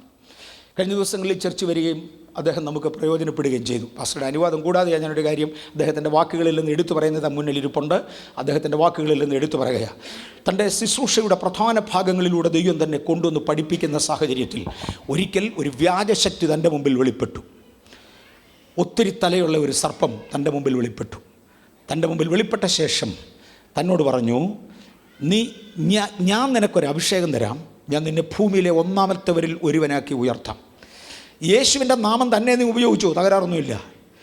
നീ ഇപ്പോൾ പോകുന്ന അതേ ശൈലിയിൽ പോക്കോ, പക്ഷെ അങ്ങും ഇഞ്ഞും ചില ചില്ലറ വ്യത്യാസങ്ങൾ ഞാൻ തരും, അതും കൂടെ ചേർത്തേക്കണം. അദ്ദേഹം അഴുക്കിനെ ശാസിച്ചു വിട്ട ശേഷമാണ് ഇന്ന് തന്നെ നിൽക്കുന്ന ഒരു കൃപയിലേക്ക് കയറുവാൻ കഴിഞ്ഞത് എന്ന് താൻ്റെ വാഗൊണ്ട് കഴിഞ്ഞ ദിവസം ഞങ്ങളോട് പറഞ്ഞു. ക്രിസ്തുവിൻ്റെ നാമം ഉപയോഗിക്കും, പക്ഷേ ഒരു ചെറിയ വ്യത്യാസം മതി. തൻ്റെ പെർഫെക്ഷനിൽ നിന്ന് മാറിയാൽ തീഷ്ണതയുള്ള ദൈവം സമ്മതിക്കയില്ല. നിങ്ങൾക്കിത് മനസ്സിലാകുന്നുണ്ടെന്ന് തോന്നുന്നു. യേശുവിൻ്റെ നാമമെന്നൊരുവൻ പറഞ്ഞതുകൊണ്ട് മാത്രമായില്ല, യേശുവിൻ്റെ വചനത്തിൽ നിന്ന് ചിലതെല്ലാം ഉദ്ധരിച്ചത് കൊണ്ടായില്ല. ഈ സിറ്റ് ഇൻ പെർഫെക്ഷൻ തൻ തീഷ്ണതയുള്ളവനായ ദൈവമാണ്. ഈ കാലഗതിക്കനുസരിച്ചൊരു മാറ്റം വരുമെങ്കിൽ, ഈ കാലഗതിക്കനുസരിച്ചൊരു പോക്ക് പോകുമെങ്കിൽ അത് ദൈവികമല്ല എന്ന് എഴുതി തള്ളേണ്ടതിന് ഈ അന്തിക്രിസ്തുവിൻ്റെ ശക്തി, എതിർ ക്രിസ്തുവിൻ്റെ ശക്തി ദൈവമെന്നോ പൂജാ വിഷയമെന്നോ ആരാധനാ വിഷയമെന്നോ പേരുള്ള സകലത്തിൻ്റെയും മീതെ തന്നെത്താൻ ഉയർത്തുന്നവനായ എതിരാളി ായിരിക്കും. അവനെ കർത്താവായ യേശു തൻ്റെ വായിലെ ശ്വാസത്താൽ ഒടുക്കും. ഇന്ന് പകൽ എൻ്റെ വായിലൂടെ പുറത്തു വരുന്ന ശബ്ദം തൻ്റെ ശ്വാസത്തിൻ്റെ ഭാഗമാകയാൽ ചില ഹൃദയങ്ങളിൽ നിന്ന് ചില എഴുത്തുകൾ തിരുത്തുവാൻ ഇന്ന് കർത്താവിന് തിരിഹിതമാകട്ടെ. അത് ലോകത്തിൻ്റെ 5 വൻകരകളിൽ ഈ സമയം സംഭവിക്കട്ടെ. എഫെസ്യർ 2:2 വരുമ്പോൾ ഈ കാലഗതിയെയും അന്ധകാരത്തിൻ്റെ ആത്മാവിനെയും അനുസരണക്കേടിൻ്റെ മക്കളിൽ ഇപ്പോൾ വ്യാപരിക്കുന്ന ആകാശത്തിൻ്റെ അധിപനെയും, കാലഗതി എന്നത് അനുസരണക്കേടിൻ്റെ മക്കളിൽ ഇപ്പോൾ വ്യാപരിക്കുന്ന ആകാശത്തിലെ അധികാരമാണ്. അതിനെയാണ് എതിർ ക്രിസ്തുവിൻ്റെ ആത്മാവെന്ന് വിളിക്കുന്നത്. ഇതിനെയാണ് കർത്താവായ യേശു ഒതുക്കിക്കളയേണ്ടത്. നമുക്കങ്ങോട്ട് പോകാതിരിപ്പാൻ കർത്താവ് കൃപ തരട്ടെ. നമ്മൾ കഴിഞ്ഞ ദിവസം വായിച്ചതുകൊണ്ട് ഇന്ന് വായിക്കാൻ ഉദ്ദേശിക്കുന്നില്ല. 1 തീമോഥെയോസ് 2-ാം അധ്യായത്തിൻ്റെ 8 മുതൽ 12 വരെയുള്ള വാക്യങ്ങളിൽ ആരാധനയ്ക്ക് വരുന്ന പുരുഷന്മാർ, മുമ്പേ നമ്മൾ പറഞ്ഞ നമ്മുടെ സഭാരാധനകളെ അഗണ്യമായി കരുതരുത്. അങ്ങനെ ആരാധനയ്ക്ക് വരുന്ന പുരുഷന്മാർ തങ്ങളുടെ വിശുദ്ധ കൈകളെ ഉയർത്തി, സ്ത്രീകൾ യോഗ്യമായി ലജ്ജാശീലത്തോടുള്ള വസ്ത്രം ധരിച്ച്, ഇതിൻ്റെ എല്ലാം ഓർഡർ നിയമിക്കപ്പെട്ട് കഴിഞ്ഞതാണ്. നിങ്ങൾക്ക് തിരുത്താൻ ഒക്കത്തില്ല. നിങ്ങളെക്കൊണ്ട് തിരുത്താൻ ഒക്കുന്നതല്ല, ഇവിടെ സ്വാതന്ത്ര്യമുള്ളതല്ല. സ്വർഗത്തിൽ എന്നേക്കും സ്ഥിരമായിരിക്കുന്ന ദൈവിക തത്വങ്ങളുടെ കൈമാറ്റം മാത്രം നടക്കുകയാണ്. അതിനകത്ത് പുരുഷന്മാർ വിശുദ്ധകരങ്ങളെ ഉയർത്തണം. ആരാധിക്കുവാൻ വരുന്ന വിശുദ്ധന്മാർ വിശുദ്ധിയിൽ ജീവിച്ചേ മതിയാകൂ. കയ്യിൽ കോഴ നിറഞ്ഞിരിക്കെ, കയ്യിൽ അനാവശ്യം നിറഞ്ഞിരിക്കെ, അയോഗ്യത നിറഞ്ഞിരിക്കെ, പാപത്തിൻ്റെ ചെളി ഉണ്ടെങ്കിൽ ആ കൈകൾ ദൈവസന്നിധിയിൽ ഉയർത്തിയാൽ ശിക്ഷാർഹമായിരിക്കും. വിശുദ്ധ കൈകളെ ഉയർത്തി. അതുപോലെ സ്ത്രീ ലജ്ജാശീലത്തോടുകൂടെ യോഗ്യമായ വസ്ത്രം ധരിച്ച് ഭയഭക്തിയോടുകൂടെ ഒരുമിച്ച് നിങ്ങൾ ദൈവത്തെ ആരാധിക്കണം. 1 തീമോഥെയോസ് 6-ാം അധ്യായത്തിൻ്റെ 3-ാമത്തെ വചനവാക്യത്തിൽ പത്യവചന അനുസരിച്ച് നടക്കണം. ഭക്തി കെട്ട ഉപദേശങ്ങളെ വിട്ടുമാറണം. അതെന്തുവാ ഭക്തി കെട്ട ഉപദേശം? ഭക്തിക്ക് നിയമിച്ചിരിക്കുന്ന മാർഗങ്ങൾ അനുസരിക്കാത്ത ഉപദേശങ്ങളുണ്ട്. ഭക്തിക്ക് നിയമിച്ചിരിക്കുന്ന അനുഷ്ഠാനങ്ങൾ ഉൾക്കൊള്ളാത്ത, അംഗീകരിക്കാത്ത ഉപദേശങ്ങളുണ്ട്. അവയെ ഭക്തിവിരുദ്ധമായ ആശയങ്ങൾ എന്ന് പറയും. പത്യോപദേശം, ഭക്തിക്കൊത്തതായ ഉപദേശങ്ങളെ നിങ്ങൾ പ്രസ്താവിക്കണം. നമ്മൾ ശിശുപ്രതിഷ്ഠ നടക്കുമ്പോൾ, ഇന്നും ഒരു ശിശുപ്രതിഷ്ഠയുണ്ട്. പൈതലിനെ മാതാപിതാക്കളുടെ കയ്യിലേക്ക് ഞാൻ തിരിച്ച് കൈമാറുമ്പോൾ പത്യോപദേശത്തിലും ദൈവകൃപയിലും വളർത്തേണ്ടതിന് എന്ന് പറയുന്നതിൻ്റെ അർത്ഥം അതാണ്. കുഞ്ഞുങ്ങളുടെ ഉടുപ്പ്, നടപ്പ്, സംസാര രീതി, അവരിടപെടുന്ന കൂട്ടുകാരെ, പോകുന്ന ആരാധനകൾ, ഇതെല്ലാം മാതാപിതാക്കൾ സൂക്ഷിച്ചേ പറ്റുള്ളൂ. കാരണം പത്യോപദേശത്തിൽ അവരെ വളർത്തുക എന്നതിൻ്റെ അർത്ഥം അതാണ്. യോഗ്യമായ രീതികളിൽ അവരെ കൊണ്ടുവരിക. തീത്തോസ് 2:1 പത്യോപദേശത്തിനനുസരിച്ച് കൊണ്ടുപോകണം. തീത്തോസ് 2:13 ഭക്തികേടും പ്രപഞ്ചമോഹവും വർജിച്ചു കളയണം. അതുള്ള ഈ തലമുറയിൽ നിന്ന് നിങ്ങളാകന്ന് സൂക്ഷിക്കണം. അന്തിക്രിസ്തുവിൻ്റെ ആത്മാവ് ഈ തലമുറയിലുള്ളതിനാൽ ഭക്തികേടും പ്രപഞ്ചമോഹങ്ങളും അന്തിക്രിസ്തുവിൻ്റെ ആത്മാവ് ജനത്തിന് കൊടുക്കും. പക്ഷേ നിങ്ങളതിൽ നിന്ന് അകന്ന് മാറിക്കൊള്ളണം. തീത്തോസ് 2:12 മുതൽ 15 വരെയുള്ള വാക്യങ്ങൾ, എഫെസ്യർ 2:2 കാലഗതിക്ക് ഒത്തവണ്ണം പോകുക. ഇതെല്ലാം കാണിക്കുന്നത് എതിർ ക്രിസ്തുവിൻ്റെ ആത്മാവിനെയാണ്. അവിടേക്ക് പോകാതെ നാം സൂക്ഷിച്ചു കൊള്ളണം. തീത്തോസ് 2:15 ഉപദേശിമാരോട് പറഞ്ഞതാണ്, ഇത് ധൈര്യമായി പ്രസംഗിക്കുക, എങ്കിൽ കർത്താവ് നിങ്ങളിൽ പ്രസാദിക്കും. ഞാനും ധൈര്യമായിട്ടൊന്ന് പറഞ്ഞോട്ടെ. കർത്താവ് നമ്മെ അനുഗ്രഹിക്കട്ടെ. പെന്തക്കോസ്റ്റൽ, ക്ലാസിക്കൽ പെന്തക്കോസ്റ്റൽസ് ഇത് സഭയിൽ നടപ്പാക്കുന്നു. കാരണം ഇത് ദൈവത്തിൻ്റെ പ്രമാണമാണ്. ദൈവത്തിൻ്റെ പ്രമാണത്തോട് മറുതലിച്ച് നിൽക്കാവുന്ന ഒരുത്തനുമില്ല. ഒരു ജനത ദൈവത്തിന് ഏതുമില്ല. ഒരു പട്ടണം ദൈവത്തോട് പാപം ചെയ്താൽ പട്ടണത്തെ മൊത്തം തുടച്ചു കളയും. അതല്ലേ സോദോമും ഗോമോറയും നമുക്ക് നേരെ സാക്ഷ്യമായി നിൽക്കുന്നത്. ഒരു വ്യക്തി പാപം ചെയ്താൽ ആ വ്യക്തിയെ തുടച്ചു മാറ്റും. ദേശം പാപം ചെയ്താൽ ദേശത്തെ തുടച്ചു മാറ്റും. ഒരു പട്ടണം പാപം ചെയ്താൽ പട്ടണത്തെ തുടച്ചു മാറ്റും. ഒരു സഭ പാപം ചെയ്താൽ അതിൻ്റെ സ്ഥാനത്തു നിന്ന് അതിനെ എടുത്തെറിഞ്ഞ ശേഷം ദൈവരാജ്യത്തിന് ഫലം കായ്ക്കുന്ന സഭകൾക്ക് ദൈവം സ്ഥാനം കൈമാറും. ഇത് നമ്മൾ മറക്കരുത്. ഓക്കെ, ഭക്തിക്ക് ഉപദേശം 1 തീമോഥെയോസ് 2:8 മുതൽ 12 വരെ പുരുഷൻ വിശുദ്ധ കൈകളെ ഉയർത്തി. എങ്ങനെയാണ് വിശുദ്ധ കൈകൾ? ലോകത്തിൻ്റെ പാപത്തിൽ അകപ്പെടാത്ത കൈകൾ. ഇതിനകത്ത് പാപം ചെയ്തേച്ച് ഇവിടെ വന്ന് ഹല്ലേലൂയ എന്ന് പറഞ്ഞ് കൈ ഉയർത്തിയത് കൊണ്ട് കുഞ്ഞെ ശിക്ഷ വാങ്ങിച്ചുകൊണ്ട് പോകുകയല്ലാതെ അതുകൊണ്ട് യാതൊരു നന്മയും ഉണ്ടാകുകയില്ല എന്ന് ഭയത്തോടെ ഞാൻ കർത്താവിൽ ഓർപ്പിക്കട്ടെ. നമുക്കറിയാം, കർത്താവേ, ഞാൻ എൻ്റെ കൈകളെ കുറ്റമില്ലായ്മയിൽ കഴുകും. അങ്ങയുടെ രക്തം കൊണ്ട് എന്നെ ശുദ്ധീകരിച്ചതിനാൽ, ചങ്കിലെ വെള്ളം കൊണ്ട് എന്നെ കഴുകിയതിനാൽ, എൻ്റെ ജീവിതം ഞാൻ സൂക്ഷിക്കുന്നതിനാൽ, നടക്കേണ്ടുന്ന അങ്ങയുടെ വഴി വിട്ട് മാറാതെ നടക്കുന്നതിനാൽ എൻ്റെ കൈകളെ വിശുദ്ധിയിൽ കഴുകിക്കൊണ്ട് വിശുദ്ധ കൈകളെ ഉയർത്തി ഞാൻ അങ്ങയെ സ്തുതിക്കുകയാണ്. ഞാൻ പുരുഷന്മാരെ കുറിച്ച് തൊടും. അതിൻ്റെ ഒപ്പം തന്നെ സ്ത്രീകൾ ലജ്ജാശീലത്തോടെ ഭക്തിക്ക് യോഗ്യമായ വസ്ത്രം ധരിക്കുക എന്ന് പറഞ്ഞു തൊട്ടങ്ങോട്ടങ്ങ് മാറട്ടെ. ഞാൻ പുരുഷന്മാരുടെ കാര്യത്തിൽ ആദ്യം വരട്ടെ. വിശുദ്ധ പൗലോസ് തരുന്ന ഇൻസ്ട്രക്ഷനിലേക്ക് വരുന്നതിന് മുന്നമേ എസെക്കിയേൽ പ്രവചനം 44-ാമത്തെ അധ്യായത്തിൽ നിന്ന് ചില കാര്യങ്ങൾ തൊടാൻ പോകുകയാണ്. എല്ലാവരും ഇങ്ങോട്ടൊന്ന് ശ്രദ്ധിച്ചോണേ. ദയവായി ഈവൻ ഇൻ്റർനെറ്റിലും ഹാർവസ്റ്റ് ടെലിവിഷനിലും എല്ലാ ചാനലുകളിലും ശ്രദ്ധിക്കുന്നവർ ദയവായി ഒന്ന് ഗൗരവമായി ശ്രദ്ധിച്ചോണം. എസെക്കിയേൽ പ്രവചനം 44-ാം അധ്യായം എന്തിനെ വിശദീകരിക്കുന്നു? ഈ കാലഘട്ടത്തിൻ്റെ അന്ത്യത്തിൽ കർത്താവായ യേശു ക്രിസ്തു മടങ്ങി വരികയും ഈ ഭൂമിയിൽ ഒരു സഹസ്രാബ്ദ യുഗം ഉണ്ടാകുകയും ചെയ്യും. 1000 വർഷം കർത്താവായ യേശു രാജാവായി ഇരുന്നു കൊണ്ട് ഈ ഭൂമിയെ 1000 വർഷം ഭരിക്കും. 4ഉം 5ഉം തലമുറ വരെ ഞാൻ നീതിമാൻ്റെ മക്കൾക്ക് ദയ കാണിക്കുമെന്ന് പറഞ്ഞ ആ കാലഘട്ടം തികച്ചെടുക്കേണ്ടതിന് തികഞ്ഞ 1000 വർഷം താൻ ഇവിടെ ഭരിക്കും. 6 ദിവസം അധ്വാനിച്ച ശേഷം 7-ാം ദിവസം സ്വസ്ഥതയാചരിച്ച ദൈവത്തിന് ഒരു ദിവസം 1000 സംവത്സരം പോലെയാണെന്ന് പറഞ്ഞത് നിവർത്തീകരിച്ചുകൊണ്ട് 6 ദിവസങ്ങൾക്ക് ശേഷം ഒരു 1000 വർഷം ഒരു ദിവസം സ്വസ്ഥതയുടെ വർഷമായി എടുക്കും. അതിനെ സഹസ്രാബ്ദ യുഗം എന്ന് ക്രിസ്ത്യാനികൾ ആകപ്പാടെ വിളിക്കുന്നു. ആ സഹസ്രാബ്ദ യുഗത്തിൽ ഭൂമിയിൽ ദേവാലയമുണ്ട്. ആ സഹസ്രാബ്ദ യുഗത്തിൽ സ്വർഗത്തിലെ ആലയത്തിൻ്റെ എക്സാക്റ്റ് റിപ്ലിക്ക പ്രതിമയായ, സ്വർഗത്തിലെ സഭയുടെ എക്സാക്റ്റ് പ്രതിമയായ അല്ലെങ്കിൽ പ്രതിബിംബമായ ഒരു സഭ ഇവിടെ ഉണ്ടായിരിക്കും. ആ സഭയ്ക്കകത്ത് പുരോഹിതന്മാരുണ്ടായിരിക്കും. എസെക്കിയേൽ 44-ാമത്തെ അധ്യായം സഹസ്രാബ്ദ സഭയെ കുറിക്കുന്നതാണ്. അഥവാ ഭൂമിയിൽ കണ്ടെടുക്കുവാൻ കഴിയുന്ന ആ സഭയുടെ നമ്മുടെ കൺസെപ്റ്റുകളുടെ ക്രീം ഉൾപ്പെടെ എങ്ങനെ ഇരിക്കും എന്ന് കാണിക്കേണ്ടതിന് സഹസ്രാബ്ദ സഭയെക്കുറിച്ച് എഴുതുന്ന അധ്യായമാണ് എസെക്കിയേൽ 44. അതിൻ്റെ 20-ാമത്തെ വാക്യത്തിൽ അതിനകത്തെ പുരോഹിതന്മാർ തല എങ്ങനെ സൂക്ഷിക്കണമെന്ന് എഴുതിയിട്ടുണ്ട്. അവർ തല ക്ഷൗരം ചെയ്ത് കളയാതെ ഷേവ് ചെയ്യാൻ പാടില്ല. ഏത് പുരോഹിതന്മാരാണ്? സഹസ്രാബ്ദ യുഗത്തിൽ ഇവിടെ ഭരിക്കുന്ന യേശുവിൻ്റെ നേരിലുള്ള ഭരണത്തിൻ്റെ കീഴിൽ ദേവാലയത്തിൽ ശുശ്രൂഷിക്കുന്ന ശുശ്രൂഷകന്മാർ മുടി ഷേവ് ചെയ്യാൻ പറ്റത്തില്ല, നീട്ടാനും പറ്റത്തില്ല. അവർ കത്രിക കൊണ്ട് കത്തിരിച്ച് കളയണം. ഇതൊക്കെ പറഞ്ഞ് സഭയുടെ സമയം വരുമ്പോൾ ചുമ്മാ ഇരിയടൂ. സഹസ്രാബ്ദ യുഗത്തിൽ ഇവിടെ വരാൻ പോകുന്ന ദേവാലയത്തിലെ പുരോഹിതൻ എങ്ങനെ മുടി വെട്ടണമെന്ന് കഴിഞ്ഞ തലമുറകൾക്ക് പറഞ്ഞു കൊടുക്കുവാൻ ദൈവത്തിന് തോന്നിയെങ്കിൽ ദൈവത്തിൻ്റെ ആലോചനയോട് മറുത്ത് നിൽക്കാൻ ഞാനാര് വിളിച്ചു പറഞ്ഞേ മതിയാകുള്ളൂ.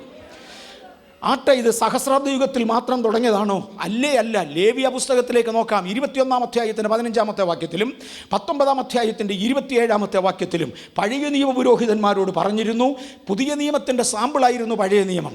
പുതിയ നിയമ സഭയാണ് പർവ്വതമുകളിലേക്ക് കൊണ്ടുവന്ന് മോശെ കാണിച്ച് വിശദീകരിച്ചു കൊടുത്തത്. ആ പുതിയ നിയമസഭയെ കാണിച്ച് വിശദീകരിക്കുമ്പോൾ പഴയ നിയമസഭയുടെ പുരോഹിതന്മാരോട് പറഞ്ഞു, നിങ്ങൾ തലമുടി വടിച്ചു കളയരുത്, തലയുടെ അറ്റം വടിക്കരുത്, നിങ്ങളുടെ താടി വികൃതമാക്കി വെക്കരുത്, പകരം കത്രിക കൊണ്ട് മുറിക്കുക മാത്രമേ ആകാവൂ. ലേവ്യർ 19-ന്റെ 27-ലും 21-ന്റെ 5-ലും പുരോഹിതന്മാർ താടി വടിക്കരുത്, താടിയുടെ അറ്റം മുറിക്കരുത്, താടി വികൃതമാക്കരുത്, തലയുടെ അരികെ വടിക്കരുത് എന്നിത്യാദി പ്രമാണങ്ങൾ കൊടുത്തിരുന്നു. എങ്കിൽ എസെക്കിയേൽ 44-ൽ വീണ്ടും അത് ആവർത്തിക്കുമ്പോൾ ഇതിനിടയിലുള്ള കാലഘട്ടം ദൈവമക്കൾക്ക് സ്വയം മനസ്സിലാവും. വചനം അറിയായികയാൽ അവർ തിരുവെഴുത്ത് അറിയായികയാൽ തെറ്റിപ്പോകുന്നു എന്ന് തിരുവചനം പറയുന്നു. തിരുവെഴുത്ത് അറിയുന്നവർക്കായി സ്തോത്രം. നല്ല ഉരുണ്ട അക്ഷരത്തിൽ കറുത്ത മഷി കൊണ്ട് വെളുത്ത കടലാസിൽ പ്രിൻ്റ് ചെയ്ത് നമ്മുടെ കയ്യിൽ തന്നിരിക്കുന്നത് വായിച്ച് മനസ്സിലാക്കേണ്ടതിനാണ് എടുത്തു പറയുന്ന ഒരു കടമ മാത്രമേ എനിക്കുള്ളൂ. ഞാൻ ആ കടമയും ആത്മാർത്ഥമായി ചെയ്യുകയാണ്. എസെക്കിയേൽ പ്രവചനം 44-ന്റെ 21-ൽ എന്ത് ഭക്ഷണം കഴിക്കണം പുരോഹിതന്മാർ തോന്നിയതെല്ലാം വെട്ടി വിഴുങ്ങാൻ ഒക്കത്തില്ല. അവരെന്ത് കുടിക്കണം ആ വിവരങ്ങളെക്കുറിച്ച് എഴുതിയിരിക്കുന്നു. എസെക്കിയേൽ 44-ന്റെ 22-ൽ വിവാഹ മര്യാദകൾ എന്താണ്, ഒരു പുരോഹിതൻ്റെ വിവാഹ മര്യാദകൾ എന്തായിരിക്കും എന്ന് എഴുതിയിരിക്കുന്നു. 44-ന്റെ 23-ൽ ഉപദേശത്തിൻ്റെ വിശുദ്ധിയും 44-ന്റെ 24-ാം വാക്യത്തിൽ വരുമ്പോൾ വ്യവഹാരത്തിൽ കൈക്കൂലി വാങ്ങാതെ, പക്ഷപാതം കാണിക്കാതെ വ്യവഹാരത്തിൻ്റെ വിധി എങ്ങനെ നടക്കണമെന്നും നിയമം എങ്ങനെ ആചരിക്കണമെന്നും അവിടെ പറയുന്നതായി കാണാം. നമ്പേഴ്സ് 6-ന്റെ 5-ൽ നസീർ വ്രതക്കാരനെ ഒന്ന് തൊടാൻ പോകുകയാണ്. നമ്പേഴ്സ് സംഖ്യാപുസ്തകം 6-ാം അധ്യായത്തിൻ്റെ 5-ാമത്തെ വാക്യത്തിൽ ഒന്ന് ശ്രദ്ധിച്ച് കേട്ടോണേ, ഒരു വിശദീകരണം ആവശ്യമാണ്. അതുകൊണ്ടാണ് നാസിർ വ്രതകാലത്തൊക്കെയും ക്ഷൗരക്കത്തി അവന്റെ തലയിൽ തൊടരുത്. യഹോവയ്ക്ക് തന്നെത്താൻ സമർപ്പിച്ചിരിക്കുന്ന കാലം തികയോളം അവൻ വിശുദ്ധനായിരിക്കണം, തലമുടി വളർത്തേണം. അവൻ യഹോവയ്ക്ക് തന്നെത്താൻ സമർപ്പിച്ചിരിക്കുന്ന കാലത്തൊക്കെയും ശവത്തിന്റെ അടുക്കൽ ചെല്ലരുത്. അപ്പൻ, അമ്മ, സഹോദരൻ, സഹോദരി എന്നിവരിൽ ആരെങ്കിലും മരിക്കുമ്പോൾ അവരാൽ അവൻ തന്നെത്താൻ അശുദ്ധനാകരുത്. അവന്റെ ദൈവത്തിന്റെ നാസിർ വ്രതം അവന്റെ തലയിൽ ഇരിക്കുന്നു. നിക്കട്ടെ, ഞാൻ ആ ഭാഗം ഒന്ന് വിശദീകരിച്ച് പറയാം. അത്രയും വായിച്ചതുകൊണ്ട് തന്നെ തീരത്തില്ല. നസീർ വ്രതത്തിൻ്റെ പ്രത്യേകത, ഒരു കാലഘട്ടത്തിലേക്ക് നസീർ വ്രതം എടുക്കും.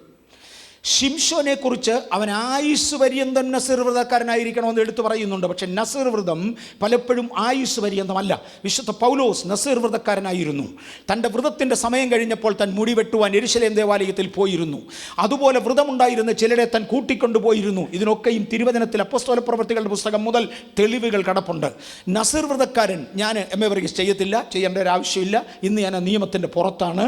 എന്നാൽ നസീർ വ്രതമാണെന്നങ്ങ് ഇരിക്കട്ടെ. 5 വർഷത്തേക്ക് ഞാൻ നസീർ വ്രതം എടുക്കുക. എൻ്റെ മുടി ഇപ്പോഴെങ്ങനെ വളരുന്നു എന്നതൊരു വിഷയമേ അല്ല. പക്ഷേ എൻ്റെ തലയിലുള്ള മുടി യഹോവയ്ക്ക് വിശുദ്ധമാണെന്ന് ഞാനങ്ങ് പ്രഖ്യാപിച്ചു. ആ മുടിയും വെച്ചുകൊണ്ട് ഈ തലയിൽ ഈ പ്രതിഷ്ഠിക്കപ്പെട്ട അല്ലെങ്കിൽ ദൈവത്തിന് പ്രതിഷ്ഠിച്ചതായ ആ മുടി എൻ്റെ തലയിൽ ഇരിക്കുന്നിടത്തോളം ഒരു ശവത്തിൻ്റെ അടുക്കൽ പോലും പോയി അശുദ്ധനാകാതെ താൻ വിശുദ്ധനായി തന്നെത്താൻ സൂക്ഷിക്കണം. കാര്യം ഏതോ ഒരു പ്രതിഷ്ഠ എൻ്റെ അകത്തുണ്ട്. അന്നത്തെ ഭാഷയിൽ എൻ്റെ തലയിൽ തെണ്ടിരിക്കുന്നു ഒരു മുടി, അത് പ്രതിഷ്ഠിക്കപ്പെട്ടതാകയാൽ അങ്ങനെ 3 വർഷമോ 5 വർഷമോ എത്ര വർഷമാണെങ്കിലും ആ സമയം കഴിഞ്ഞു. ഇത് കഴിഞ്ഞാൽ കിട്ടിയ ബാർബർ ഷോപ്പിൽ കയറി മുടി വെട്ടിക്കാനൊക്കെ എന്നറിയാമോ? അതാ വിഷയം. നസീർ വ്രതത്തിൻ്റെ കാലഘട്ടം കഴിഞ്ഞാൽ അവൻ ദേവാലയത്തിൽ പോകണം. ദേവാലയത്തിലൊരു ബാർബറുണ്ട്. അത് പുരോഹിതന്മാരിൽ ഒരുവൻ്റെ നിയന്ത്രണത്തിൽ യഹോവയ്ക്ക് വിശുദ്ധമെന്ന സർട്ടിഫിക്കറ്റിന് ഒത്തവണ്ണം ദൈവിക പാറ്റേണിൽ വെട്ടണം. Are you getting me? പഴയ നിയമത്തിൽ പുരോഹിതന്മാർക്ക് മുടി വെട്ടാൻ പ്രമാണമുണ്ട്.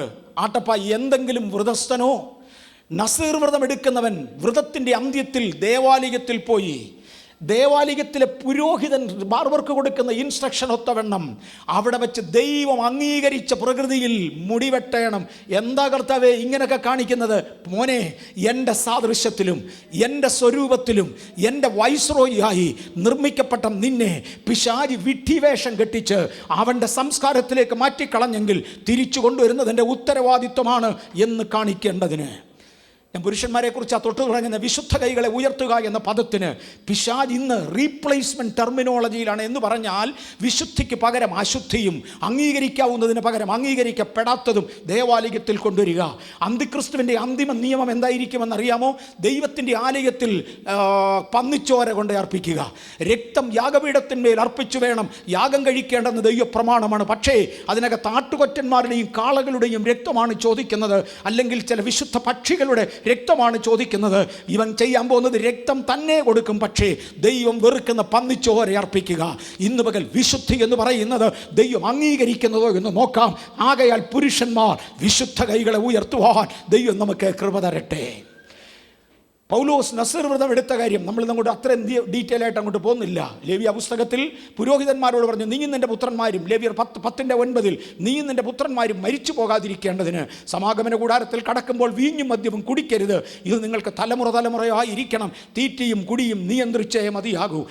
ഇനിയും എഫെസ് ലേഖനത്തിലേക്ക് വരുമ്പോൾ ഇവിടെ പഴയ നിയമത്തിൽ ആരോടാണ് പറയുന്നത്? ലേവ്യ പുസ്തകം 10:9 നീയും നിൻ്റെ പുത്രന്മാരും. അതായത് പഴയ നിയമ പുരോഹിതന്മാർ ദേവാലയത്തിൽ കയറുന്ന കാലത്തെങ്ങും വീഞ്ഞും മദ്യവും ഉപയോഗിക്കരുത്. ഉപയോഗിച്ചാൽ മരിച്ചു പോകും. പുതിയ നിയമത്തിലേക്ക് വരുമ്പോൾ സ്വർഗത്തിൽ നിന്ന് പ്രാപിച്ചു കൊണ്ടുവന്ന വിശുദ്ധ പൗലോസ് എഫെസ് ലേഖനം 5:18 പറയുകയാണ്, വീഞ്ഞു കുടിച്ച് മത്തരാകരുത്, അതിനാൽ ദുർനടപ്പുണ്ടാകുമല്ലോ. മലയാളത്തിൽ വിട്ടുപോയൊരു പദം അവിടെയുണ്ട്, ഇംഗ്ലീഷിൽ കിടപ്പുണ്ട്. ബട്ട്, എന്നാൽ, ഒറ്റ പദം കൊണ്ടാണ് അർത്ഥം ആകെ തെറിച്ചു മാറുന്നത്. വീഞ്ഞു കുടിച്ച് മത്തരാകരുത്, അതിനാൽ ദുർനടപ്പുണ്ടാകുമല്ലോ. എന്നാൽ ആത്മാവ് നിറഞ്ഞവരായി. ആത്മാവ് നിറഞ്ഞാൽ മത്ത് പിടിക്കും.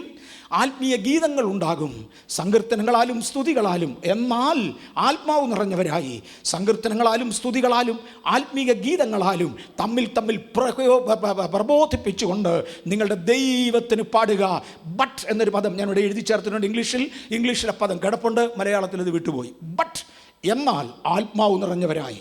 പഴയ നിയമത്തിൽ പുരോഹിതന്മാർ ദേവാലയത്തിൽ കടക്കുമ്പോൾ വീഞ്ഞും മദ്യവും കുടിക്കരുത്. പുതിയ നിയമത്തിൽ ആത്മീയൻ ദേവാലയത്തിൽ കടക്കുമ്പോൾ, ദൈവത്തെ ആരാധിക്കാൻ വരുമ്പോൾ വിശുദ്ധ കൈകൾ ഉയർത്തണേ. അത് വേണമെങ്കിൽ അവിശുദ്ധിയിൽ വന്നേ മതിയാകൂ. ആത്മാവ് നിറയേണ്ടത് ആരാണ്? അല്ലെങ്കിൽ ആത്മാവിൽ ആകേണ്ടത് ആരാണ്? പുതിയ നിയമത്തിൽ ആരാധിക്കുവാൻ വരുന്ന ദൈവമക്കൾ. എൻ്റെ പഴയ നിയമത്തിൽ ലേവ്യ പുരോഹിതന്മാർക്ക് മാത്രം കൊടുത്ത പ്രമാണം പുതിയ നിയമത്തിൽ സകല വിശുദ്ധന്മാർക്കുമായി കൊടുക്കുന്നു. കാര്യം നാം രാജകീയ പുരോഹിത വർഗമാണ്. അതുകൊണ്ട് തോന്നിയതുപോലെ നടക്കുവാനല്ല, ദൈവം നടത്തുന്നത് പോലെ നടക്കുവാൻ ഇന്ന് പകൽ ഒരിക്കൽ കൂടെ പ്രതിഷ്ഠിക്കുവാൻ കർത്താവ് നമുക്ക് കൃപ തരട്ടെ. ഇനിയും യെരമ്യാവിൻ്റെ പുസ്തകം 32:33 ഇത് പറഞ്ഞു, പ്രവാചക ഇത് പറയല്ലേ, പറഞ്ഞാൽ എൻ്റെ ജനം മുഖം തന്ന് ചെവി തന്ന് ഇത് കേൾക്കത്തില്ല, അവർ പുറംതിരിഞ്ഞ് നിൽക്കും, ഞങ്ങൾക്ക് കേൾക്കുക വേണ്ടെന്ന് പറയും. ഇനി അങ്ങോട്ട് പോയിട്ട് ഇത് കേൾക്കേണ്ട കാര്യമില്ലല്ലോ, ഇയാൾ പണ്ടത്തെ തലമുറകളിൽ എന്നോ ജീവിക്കേണ്ടവനായിരുന്നു, നമുക്ക് ഈ കാലഘട്ടത്തിനൊത്തവണ്ണം ജീവിക്കാം. ഈ ജനത്തോട് ഇത് പറയരുതേ, അവരിതിന് മുഖം തിരിക്കയില്ല, അവരിതിന് പുറം കാണിച്ച് മടങ്ങിപ്പോകും എന്ന് കർത്താവ് തന്നെ പറയുന്നത് കാണാം. മെൻ ആൻഡ് വിമൻ ഓൾ, സഭയിലെ എല്ലാവരോടുമായി പറയുന്നത് തീമോത്തിയോസിൻ്റെ ലേഖനത്തിലും തീത്തോസിൻ്റെ ലേഖനത്തിലും ചേർന്ന് സഭയിലെ നടപ്പിൻ്റെ ക്രമം ഏറെക്കുറെ വിശദീകരിക്കുന്നുണ്ട്.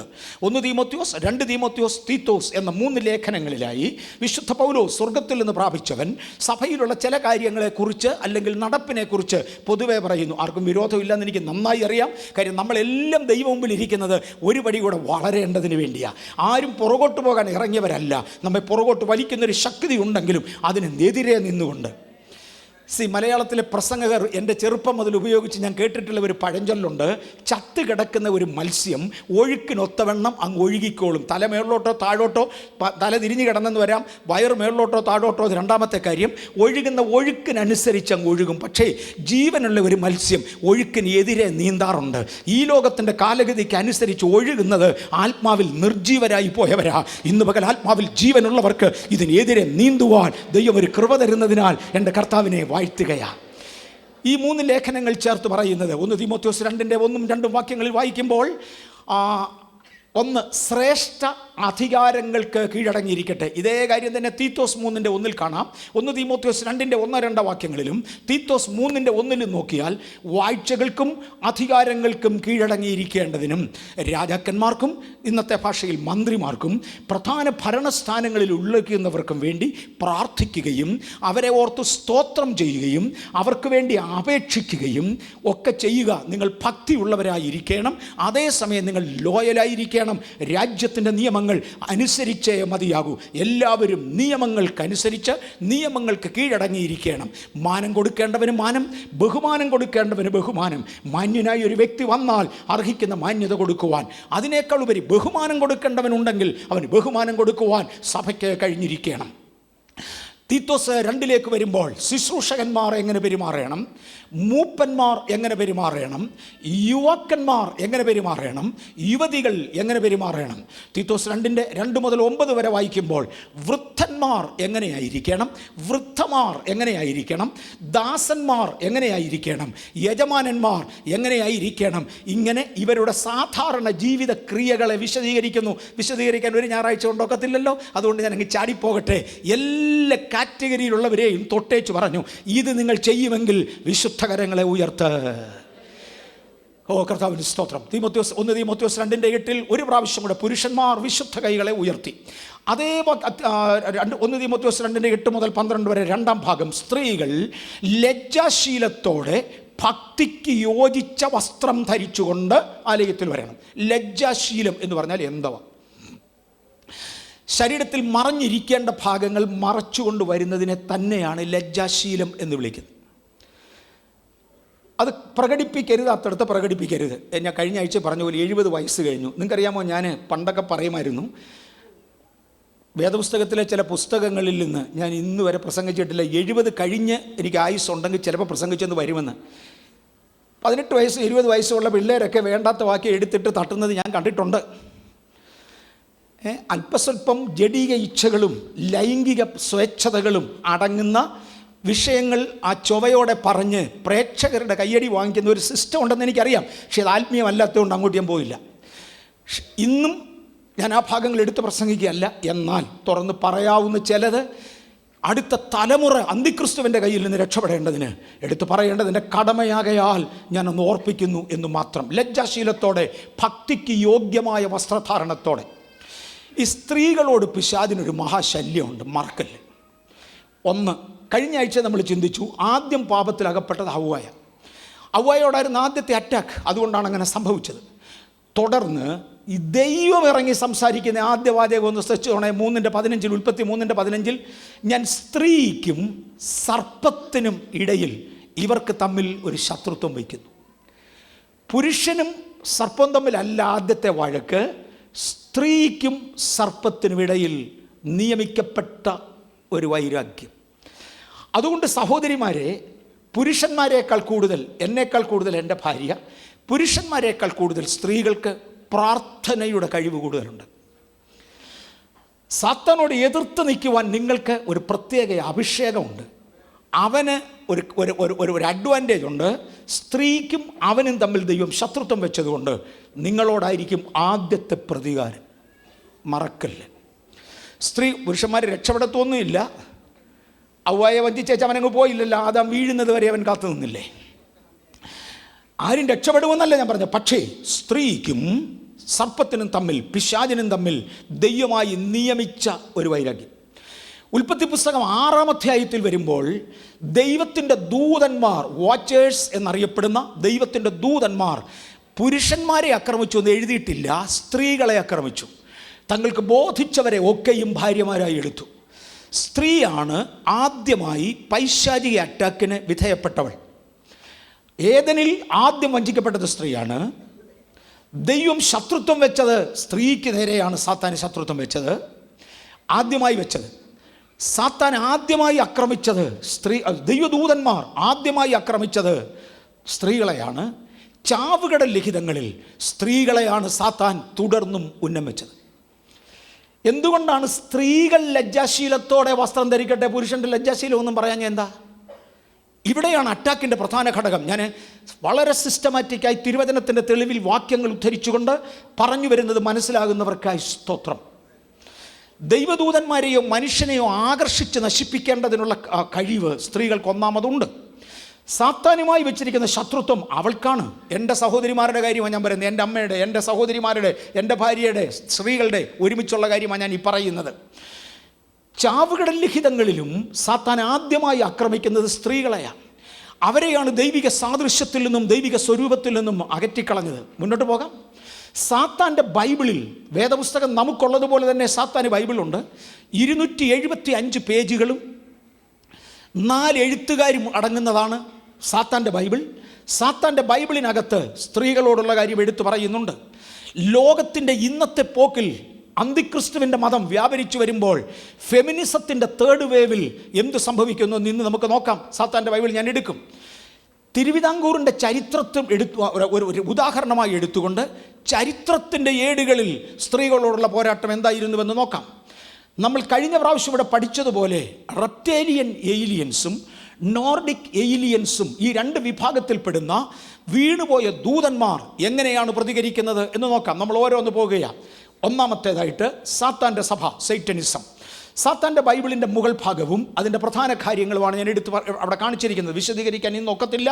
275 പേജാണ് സാത്താൻ്റെ ബൈബിളിന് ആകെ ഉള്ളത്. അത് 1990 മുതലാണ് അധികവും പ്രസക്തമായി വന്നുകൊണ്ടിരിക്കുന്നത്. 4 പുസ്തകങ്ങളാണ് ഇതിനകത്തുള്ളത്. 2000 മുതൽ സാത്താൻ്റെ മതത്തെ ലോകമതമായി ബ്രിട്ടീഷ് ഗവൺമെൻറ് അംഗീകരിക്കുകയും ബ്രിട്ടനിൽ അവരുടെ നേവൽ ക്യാമ്പിൽ സാത്താനെ ആരാധിക്കേണ്ട പള്ളി ഔദ്യോഗികമായി പണിയുകയും അവൻ്റെ ചാപ്ലിയൻസിന് ഗവൺമെൻറ്റിൻ്റെ ഫണ്ടിൽ നിന്ന്, അല്ലെങ്കിൽ UK കൊടുക്കുന്ന ടാക്സിൽ നിന്ന് ഒരു ഭാഗം വേർതിരിച്ച് കൊടുക്കുകയും ചെയ്തു. ആ പുസ്തകത്തിൻ്റെ 3ാമത്തെ പുസ്തകമായ ബുക്ക് ഓഫ് ബെലിയാൽ ഒന്ന് ശ്രദ്ധിച്ചോണേ. എവിടുന്നാണ് ഞാൻ പോകുന്നത്? ദൈവത്തിൻ്റെ കൽപ്പന, സ്ത്രീകൾ ലജ്ജാശീലത്തോടുകൂടെ യോഗ്യമായ ഭക്തിക്കൊത്ത വസ്ത്രം ധരിക്കട്ടെ. സാത്താൻ്റെ ബൈബിളിൽ നമ്മൾ തിരുവചനത്തിൽ നിന്ന് പലതും ചിന്തിച്ചു. തിരുവചനത്തിൻ്റെ വെളിയിൽ സാത്താൻ്റെ ബൈബിളിൽ ബുക്ക് ഓഫ് ബെലിയാൽ, അതിനകത്തെ പ്രധാന ആശയങ്ങളാണ് കാണുന്നത്. പ്രധാന ആശയങ്ങളുടെ പകുതി ഭാഗമേ ഈ പേജിലുള്ളൂ. ഇവിടെ തന്നിരിക്കുന്നത് control a person by attracting his attention by sexual appeal. Sex appeal. നിങ്ങളുടെ അടുത്ത് വരുന്ന ഒരു പുരുഷനെ അവൻ്റെ കാമവികാരങ്ങളെ ഇളക്കുന്ന ലൈംഗികമായ പ്രദർശനം കൊണ്ട്, അപ്പീലുകൊണ്ട് ആകർഷിക്കുക. ബൈബിൾ പറഞ്ഞു ലജ്ജാശീലത്തോടെ യോഗ്യമായി വസ്ത്രം ധരിക്കണം. സാത്താൻ പറഞ്ഞു എൻ്റെ കുഞ്ഞാന്നേൽ അത് പറ്റത്തില്ല, മറ്റവനെ വിടരുത്, അവനെ പിടിച്ചോണം. ഫോർ ഇറ്റ്സ് സെൻറ്റിമെൻറ്റ്സ്, ആ നല്ല പുഞ്ചിരിയും ആ നല്ല മുഖവും ക്യൂട്ട്നെസ്, ആ ഇന്നസെൻ്റ് ലുക്ക് മതി ഒരുത്തനെ വീഴിക്കാൻ. പോരാത്തതിന് വാസനദ്രവ്യങ്ങളും കൂടി ഉപയോഗിച്ചോളാൻ. ഇത് മെവറീസിൻ്റെ വകയല്ല, സാത്താൻ്റെ പുസ്തകത്തിൽ നിന്ന് അങ്ങനെ ഇങ്ങോട്ട് എടുത്ത് കാണിക്കുക. ഇതിവിടെ കാണിക്കണോ? പിന്നെ ആരോടാടോ നമ്മൾ യുദ്ധം ചെയ്യാൻ പോകുന്നത്? ശത്രുവിൻ്റെ ആയുധം എന്തെന്നറിയാതെ ആരോട് യുദ്ധം ചെയ്യാനാ? ഇത് ശത്രുവിൻ്റെ ആയുധമാണെന്ന് അറിഞ്ഞുകൊണ്ട് രക്ഷപ്പെടുന്നവർക്കായി സ്തോത്രം. അതിൻ്റെ ബാക്കി ഭാഗങ്ങൾ വായിക്കാൻ തന്നെ നാണക്കേടാ. ഈ പറയുന്ന ലൈംഗിക കഴിവുകൾ വർദ്ധിപ്പിക്കേണ്ടതിനാവശ്യമുള്ള റിച്വൽസ് വരെ അവൻ പഠിപ്പിച്ചു തരുന്നുണ്ട്. പോട്ടെ, രണ്ടാമത്തേത് സാത്താൻ്റെ ബൈബിൾ നമ്മൾ എടുത്തു കഴിഞ്ഞു. ഫെമിനിസത്തെ തൊടാൻ പോകുകയാണ്. ഫെമിനിസം എന്ന് പറഞ്ഞാൽ സ്ത്രീകൾക്കും പുരുഷന്മാർക്കും തുല്യസ്ഥാനം കൊടുക്കുക എന്ന ആശയമാണ്. അതിൻ്റെ ഫസ്റ്റ് വേവ് 60ഓടുകൂടെ ആരംഭിച്ചു, പരാജയപ്പെട്ടു. സെക്കൻഡ് വേവ് 70ഓടുകൂടെ ആരംഭിച്ചു, പരാജയപ്പെട്ടു. തേർഡ് വേവ് 90കളോടുകൂടെ ആരംഭിച്ചതിനെക്കുറിച്ച് എൻസൈക്ലോപീഡിയയ്ക്കകത്ത് കൊടുത്തിരിക്കുന്ന ഒരു കട്ടിങ്ങാണിത്. നിങ്ങൾക്ക് വായിക്കത്തില്ലെന്ന് എനിക്ക് നന്നായി അറിയാം.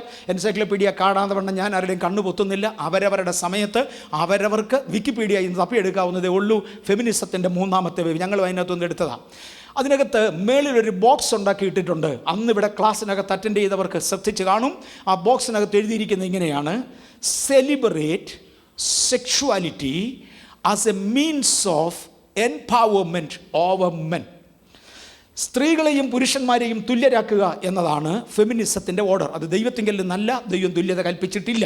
പുരുഷൻ തലയും സ്ത്രീ ശരീരവുമായിരിക്കും. തുല്യത നഷ്ടപ്പെട്ടു പോയി. അത് കഴിഞ്ഞ ആഴ്ച തൊട്ടു. ഇവരെ തുല്യരാക്കുക എന്ന ആശയത്തിലാണ് ഇതിൻ്റെ 1ാമത്തെ വേവും 2ാമത്തെ വേവും വന്ന് പരാജയപ്പെട്ടു. ഒടുവിൽ അവർ പറഞ്ഞു തുല്യരാക്കാൻ നോക്കിയാൽ ഒക്കത്തില്ല. അതുകൊണ്ട് നമുക്ക് ഇനിയൊരു കാര്യം ചെയ്യാം. സ്ത്രീകളെ പുരുഷന്മാരെക്കാൾ മുകളിൽ കയറ്റാം. Ladies first, ladies first. സ്ത്രീകളെ പുരുഷന്മാരെക്കാൾ ഉയരത്തിലാക്കാം. അത് എന്തുകൊണ്ട് നടക്കും? ഒറ്റ മാർഗമേ ഉള്ളൂ. ലൈംഗികതയിൽ പുരുഷനെ വീഴ്ത്തുക അല്ലാതെ മറ്റൊരു മുഖാന്തരത്താലും ഇത് സാധ്യമല്ല. ആകയാൽ ലൈംഗികതയെ ഒരു ഉപകരണമായി ഉപയോഗിച്ചുകൊണ്ട് സ്ത്രീകൾക്ക് പ്രഥമസ്ഥാനം കൊടുക്കുവാനും പുരുഷനെ പരാജയപ്പെടുത്തുവാനും കഴിയും. അതിനുവേണ്ടി കണ്ണെഴുതുക, പുരിയം പഠിക്കുക, അങ്ങ് കിടപ്പുണ്ട് ഇഷ്ടം പോലെ. പൈശാചിക ദൂതന്മാർ ചാവുകടൽ ലിഖിതങ്ങളിൽ കൊടുത്തിരുന്ന അതേ നിയമങ്ങൾ അങ്ങനെ ആവർത്തിച്ചതിനകത്ത് എഴുതിയിരിക്കുകയാണ് ഈ കാര്യങ്ങൾ ചെയ്യുക. എന്നാൽ അടുത്തതിലേക്ക് മാറട്ടെ. ചരിത്രത്തിലോട്ട് കയറാൻ പോകുകയാണ്. ചാന്നാർ ലഹള എന്നറിയപ്പെടുന്ന ഒന്ന് തിരുവിതാംകൂർ ചരിത്രത്തിൽ കിടപ്പുണ്ട്. 1800 മുതൽ 1900 വരെയുള്ള കഴിഞ്ഞതിൻ്റെ മുമ്പലത്തെ നൂറ്റാണ്ടിൽ നിലവിലിരുന്ന ഭരണകൂടങ്ങളിൽ നിന്ന് തിരുവിതാംകൂർ ചരിത്രത്തിൽ നിന്ന് എടുത്തിരിക്കുന്ന ചില ചരിത്ര ഭാഗങ്ങൾ ഞാനൊന്ന് തൊടാൻ പോവുകയാണ്. ചാന്നാർ ലഹള എന്ന പേരിലൊരു പുസ്തകം തന്നെയുണ്ട്. ഇതിനകത്തിരിക്കുന്ന പ്രായമുള്ളവരിൽ ചിലരെങ്കിലും കേട്ടിരിക്കാം. ഇന്നേക്ക് ഒരു 100-120 വർഷങ്ങൾ പുറകോട്ടെണ്ണിയാൽ അന്ന് അവർണരായ സ്ത്രീകൾ, ബ്രാഹ്മണ വിഭാഗത്തെ സവർണർ എന്ന് വിളിക്കും, നല്ല നിറമുള്ളവരാണ്. അത് ആ വിഭാഗത്തിൽപ്പെട്ട നിറമൊന്നും അല്ല വിഷയം, ജനിച്ച ജാതീയ വിഷയം. ബ്രാഹ്മണരല്ലാതെ ജനിച്ചവർ, അവർണരായ ആളുകൾ, അങ്ങനെ ഞാനങ്ങ് വിടട്ടെ. അവർണരായ ആളുകൾ, സ്ത്രീകൾ ശരീരത്തിൻ്റെ മുകൾ ഭാഗത്ത് വസ്ത്രം ധരിക്കാൻ പാടില്ല എന്നത് ഗവൺമെൻറ് നിയമമായിരുന്നു. ഞാൻ ചരിത്രത്തിലോട്ട് പോകുക. സർക്കാർ ഈ നിയമം എവിടെ നിന്ന് വന്നു? ഞങ്ങളുടെ മണ്ടയ്ക്കിരിക്കുന്ന അന്തിക്രിസ്തുവിൻ്റെ ശക്തിയാണ്, അല്ലാതെ ആര് തരാനായത്? സ്ത്രീകൾ മാറുമറയ്ക്കുവാൻ അനുവാദമില്ലായിരുന്നു എന്ന് തനി മലയാളത്തിൽ ഏറ്റവും സഭ്യമായ ഭാഷയിൽ പറഞ്ഞു മാറി. മാറുമറയ്ക്കുവാൻ അവർക്ക് അനുവാദമില്ലായിരുന്നു. വഴിയെ പോകുന്നവനൊക്കെ ഇത് കാണാനൊരു രസം. എന്നാൽ ക്രിസ്ത്യാനി ഭാരതത്തിൽ വന്നതിനെ തുടർന്ന്, മിഷണറിമാരുടെ പ്രവർത്തനങ്ങൾ നടന്നതിനെ തുടർന്ന് സ്ത്രീകൾ മാറുമറയ്ക്കുവാൻ മിഷണറിമാർ ആവശ്യപ്പെടുകയും ഗവൺമെൻറ് ഓർഡറുകൾ കൊണ്ട് അതിനെ നിരോധിക്കുകയും മാറുമറയ്ക്കുവാൻ ശ്രമിച്ച സ്ത്രീകളെ അറസ്റ്റ് ചെയ്ത് ജയിലുകളിൽ പാർപ്പിക്കുകയും ചെയ്തു. അതിനെ തുടർന്ന് ബ്രിട്ടീഷ് ഗവൺമെൻറ് ഇടപെട്ടു. മൺട്രോ സാഹിബും മറ്റും ഗൗരവമായ ഒരു റോള് നടത്തി. അന്നത്തെ മിഷണറിമാർ അതിനെ അനുകൂലിച്ചു. അങ്ങനെ അന്നത്തെ മിഷണറി ഭാഷയിൽ കട്ടിയുള്ള വസ്ത്രങ്ങൾ കൊണ്ട്, കട്ടി കൂടിയ വസ്ത്രങ്ങൾ കൊണ്ട് സ്ത്രീകൾ ശരീരത്തിൻ്റെ, ക്രിസ്ത്യാനികളായിത്തീർന്ന സ്ത്രീകൾ ശരീരത്തിൻ്റെ മുകൾ ഭാഗം മറയ്ക്കാം എന്നൊരു നിയമം രംഗത്ത് വന്നു. സൗത്ത് ഇന്ത്യയിലെ അന്നത്തെ സുപ്രീം കോടതിയായിരുന്ന മദ്രാസ് കോടതി തന്നെ മൺട്രോ സാഹിബിൻ്റെ കൽപ്പനപ്രകാരം, നിയമപ്രകാരം ഈ വിധി പുറപ്പെടുവിച്ചു. വിധി പുറപ്പെട്ടതിനെ തുടർന്ന് അവർണരായ സ്ത്രീകൾ, ക്രിസ്ത്യാനികളായി മാറിയവർ ശരീരത്തിൻ്റെ മുകൾ ഭാഗം മറച്ചു. വഴിയെ നടക്കുന്നവന് അവരുടെ നഗ്നത കാണാൻ വയ്യാതായി. കുപിതരായിത്തീർന്ന ബ്രാഹ്മണ കുട്ടികൾ, ആൺപിള്ളേർ, ചെറുപ്പക്കാർ സ്ത്രീകളെ പൊതുസ്ഥലങ്ങളിൽ വെച്ച് പിടിച്ചു നിർത്തി അവരെ അപമാനിക്കുകയും അവരുടെ വസ്ത്രങ്ങൾ വലിച്ചു കീറുകയും ചെയ്തത് ചരിത്രം അങ്ങനെ രേഖപ്പെടുത്തുന്നു. എതിരെ ഒരു നടപടി എടുക്കുവാൻ ഒരു കോടതിയെ കൊണ്ടോ അന്നത്തെ ഗവൺമെൻറ്റിനെ കൊണ്ടോ കഴിയാതെ വരികയും മൺട്രോ സാഹിബ് തന്നെ ഒടുവിൽ നിയമവുമായി പുറത്തു വരികയും ഇത് നിർബന്ധമായി കൊടുത്തിരിക്കുന്നു എന്ന് പറഞ്ഞ് മറ്റുള്ളവരെ മാറ്റി നിർത്തുകയും ചെയ്തു. അന്നാണ് സ്ത്രീകൾ രണ്ടാമത്തെ ആശയമായി വരുന്നത്.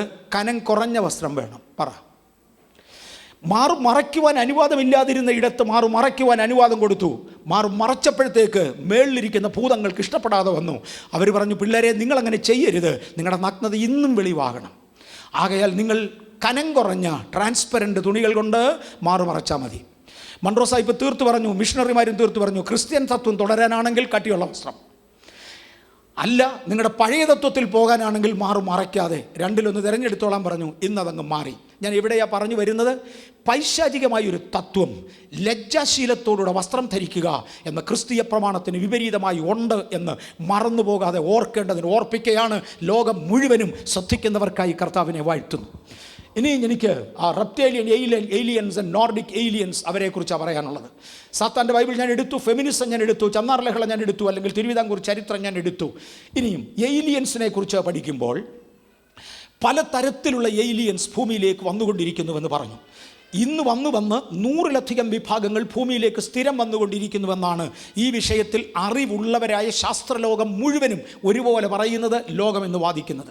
ഇതിനകത്ത് 2 പ്രധാന ഗ്രൂപ്പുകൾ ഈ കാണിക്കുന്നതിൽ 1ഉം 2ഉം തെണ്ടിവർ 2 പേരും.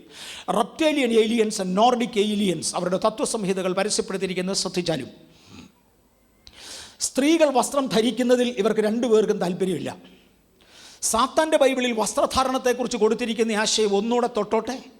ഞാനതിനകത്തെ ഒരു പുസ്തകത്തിൽ നിന്ന് ഇച്ചിരി തൊട്ടതേ ഉള്ളൂ. സാത്താൻ്റെ പുസ്തകത്തിൽ ലൂസിഫർ പൊതുവിൽ എഴുതിയിരിക്കുന്ന 1-ാമത്തെ പുസ്തകം ലൂസിഫറിൻ്റെ പുസ്തകമാണ്.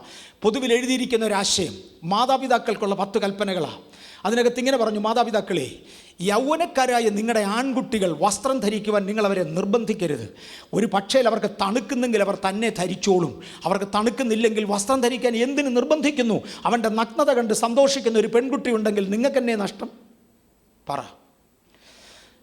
യൗവനക്കാരികളായ പെൺകുട്ടികളുടെ മാതാപിതാക്കളെ, നിങ്ങളോട് നിങ്ങളുടെ മകൾ വസ്ത്രം ധരിക്കുവാൻ നിർബന്ധിക്കരുത്. അവൾക്ക് തണുക്കുന്നെങ്കിൽ ധരിച്ചോളും, ഇല്ലെങ്കിൽ എന്തിന് നിർബന്ധിക്കണം? അവളുടെ നഗ്നത കണ്ട് സന്തോഷിക്കുന്ന ഒരു പുരുഷൻ അടുത്തുണ്ടെങ്കിൽ അവൻ സന്തോഷിച്ചോട്ടെ, നിനക്കെന്ത് നഷ്ടം? അതാണ് വസ്ത്രത്തെക്കുറിച്ചുള്ള പൈശാചികമായ ചിന്ത. അവൻ്റെ ആത്മാവുള്ള സകലതിനും ഇതാണ് റെപ്റ്റേലിയൻ ഏലിയൻസ്. ഇത് ഏലിയൻസിൻ്റെ കൂട്ടത്തിൽ ശക്തിയേറിയ പൈശാചിക സേനയാണിവർ. അവർ പറയുന്നത് പെൺകുട്ടികൾ, സ്ത്രീകൾ പൊതുവെ വസ്ത്രം ധരിക്കാതിരിക്കുക, അഥവാ ധരിച്ചേ പുറത്തിറങ്ങാൻ ഒക്കത്തുള്ളെന്നുണ്ടെങ്കിൽ കഴിവുള്ളിടത്തോളം മിനിമം എമൗണ്ട് 1 ഇഞ്ച് കുറച്ചിടാമെങ്കിൽ 1 ഇഞ്ച് കുറച്ചിടുക. അത് തന്നെ ലൂസായ വസ്ത്രം മാത്രമേ ധരിക്കാവൂ. ശ്രദ്ധിച്ചോണം റെപ്റ്റേലിയൻസ്, ലൂസായ വസ്ത്രം മാത്രമേ ധരിക്കാവൂ. ഒരു കൊച്ചു കാറ്റടിച്ചാൽ നിൻ്റെ നഗ്നത കാണണം. അടുത്തൂടെ പോകുന്ന ഒരാളുടെ കയ്യോ താലോ മുട്ടിയാൽ നിൻ്റെ നഗ്നത കാണണം. ലൂസായ വസ്ത്രം, മിനിമം വസ്ത്രം മാത്രമേ ധരിക്കാവൂ. അവർക്കിതൊന്ന് കാണണം. 2, നോർഡിക്സ് വിഭാഗം അവരതിനേക്കാൾ കട്ടിയ. മിനിമം വസ്ത്രങ്ങൾ ധരിക്കുന്നതിൽ തെറ്റില്ല, വസ്ത്രധാരണം മിനിമം തന്നെയായിരിക്കണം. അത് ലൂസ് അല്ല, ടൈറ്റ് ടു ദ ബോഡി. നീ വസ്ത്രം ധരിച്ചിട്ടുണ്ടോ ഇല്ലയോ എന്ന് പോലും അറിയാൻ വയ്യാത്തതുപോലെ വസ്ത്രം ധരിച്ചാലും നഗ്നത വെളിയിൽ കാണത്തക്കവണ്ണം അവനിതൊന്ന് കാണത്തക്കവണ്ണം ടൈറ്റ് ക്ലോത്ത് മാത്രമേ ധരിക്കാവൂ. ബൈബിൾ പറയുന്നു, സ്ത്രീകൾ ലജ്ജാശീലത്തോടുകൂടെ യോഗ്യമായ വസ്ത്രം ധരിച്ച് ദൈവത്തെ ആരാധിക്കാൻ വരട്ടെ. മാതാപിതാക്കളെ, ബാലൻ നടക്കേണ്ടുന്ന വഴിയിൽ അവനെ അഭ്യസിപ്പിക്കുന്ന കടമ മാതാപിതാക്കളുടേതാണ്. സഭയെ ബാലൻ നടക്കേണ്ടുന്ന രീതിയിൽ അവരെ വളർത്തേണ്ട കടമ ഒരു ക്ലാസിക്കൽ പെന്തക്കോസ്റ്റൽ ചർച്ചിൻ്റെ വകയാണ്. ഞാൻ ഹോസ്പിറ്റലിൽ അഡ്മിറ്റ് ആകുന്നതിന് മുമ്പേ ഇതൊന്ന് പറഞ്ഞേച്ചു വാൻ കർത്താവ് തരുന്ന കൃപയ്ക്കായി ഞാൻ ദൈവത്തെ നന്ദിയോടെ സ്തുതിക്കുന്നു. ഞാനൊരു പദം ഇവിടെ ഓർമ്മിപ്പിക്കാൻ പോകുകയാണ്. കഴിഞ്ഞ ജൂലൈ മാസത്തിലാണ് എതിർക്രിസ്തുവിനെക്കുറിച്ച്, അന്തിക്രിസ്തുവിനെക്കുറിച്ച് ആദ്യത്തെ ക്ലാസ് ഇവിടെ എടുക്കുവാൻ ദൈവാത്മാവിൻ്റെ ഹൃദയത്തിൽ പറയുന്നത്. അതൊരു വെള്ളിയാഴ്ചയായിരുന്നു. ആ വെള്ളിയാഴ്ച ദിവസം എനിക്കത് കംപ്ലീറ്റ് ചെയ്യാൻ ഒക്കത്തില്ലെന്ന് തോന്നി. ഞാൻ ദൈവത്തോട് പ്രാർത്ഥിക്കുമ്പോൾ പറഞ്ഞ മറുപടി ഇതായിരുന്നു, unless you start it today it will be to late. ഈ ഞായറാഴ്ച അത് തുടങ്ങുന്നില്ലെങ്കിൽ, കഴിഞ്ഞ ജൂലൈ മാസത്തിൽ പറഞ്ഞതാ, it will be to late. അന്ന് തുടങ്ങിയത് കൃപയാൽ ഇന്ന് ഒരു കൺക്ലൂഷനിൽ എത്തുവാൻ കർത്താവ് തരുന്ന കൃപയ്ക്കായി സ്തോത്രം. എതിർക്രിസ്തുവിൻ്റെ ആത്മാവിനെ ശ്രദ്ധിക്കുവാൻ ഞാൻ ദൈവസഭയെ ഓർപ്പിക്കട്ടെ. ഇനിയും സ്ത്രീകളെക്കുറിച്ച് അടുത്തൊരു പദം, അവർ തല മൂടേണം. പുരുഷന്മാരെ ഞാൻ ആദ്യം തൊട്ടു, സ്ത്രീകളെ വരുന്നത്. അവർ തല മൂടിക്കൊണ്ട് വേണം ദൈവസന്നിധിയിൽ പ്രാർത്ഥനയ്ക്ക് വേണ്ടി ഇരിക്കേണ്ടത്. പുരുഷൻ തല മൂടരുത്. 1 കൊരിന്ത്യർ 11-ാം അധ്യായത്തിൻ്റെ 6-7 വാക്യങ്ങളിൽ പുരുഷൻ തല മൂടരുത്. എന്നാൽ ദൂതന്മാർ നിമിത്തം സ്ത്രീകൾക്ക് തലമേൽ അധീനതാ ലക്ഷ്യം വേണം, അവർ തല മൂടേണം. അതാണ് ദൈവത്തിൻ്റെ കൽപ്പനയെങ്കിൽ എതിർക്രിസ്തു എന്തു പറയും? അവൻ എന്നും അതിനെ എതിർത്തിരിക്കും. പക്ഷെ ഞാൻ ആരെ അനുസരിക്കും, ക്രിസ്തുവിനെയോ എതിർക്രിസ്തുവിനെയോ? ഈ ആശയം നമ്മോട് തന്നെ ചോദിക്കാം. നാം ഇത് അറിഞ്ഞുകൊണ്ട് ചെയ്യണം. കൗണ്ടർ ആർഗ്യുമെൻറ്റ്സ് ഒരുപാടുണ്ട്. 1 കൊരിന്ത്യർ 11 അധ്യായത്തിൽ 6-7 മുതലുള്ള വാക്യങ്ങളിൽ പുരുഷൻ തല മുടി നീട്ടുന്നില്ല, പുരുഷൻ തല മൂടുന്നില്ല, സ്ത്രീ മുടി നീട്ടുന്നു, തല മൂടുന്നു എന്നിങ്ങനെ എഴുതിയിരിക്കുന്നു. ഒരു ആർഗ്യുമെൻ്റ് ഉണ്ട്.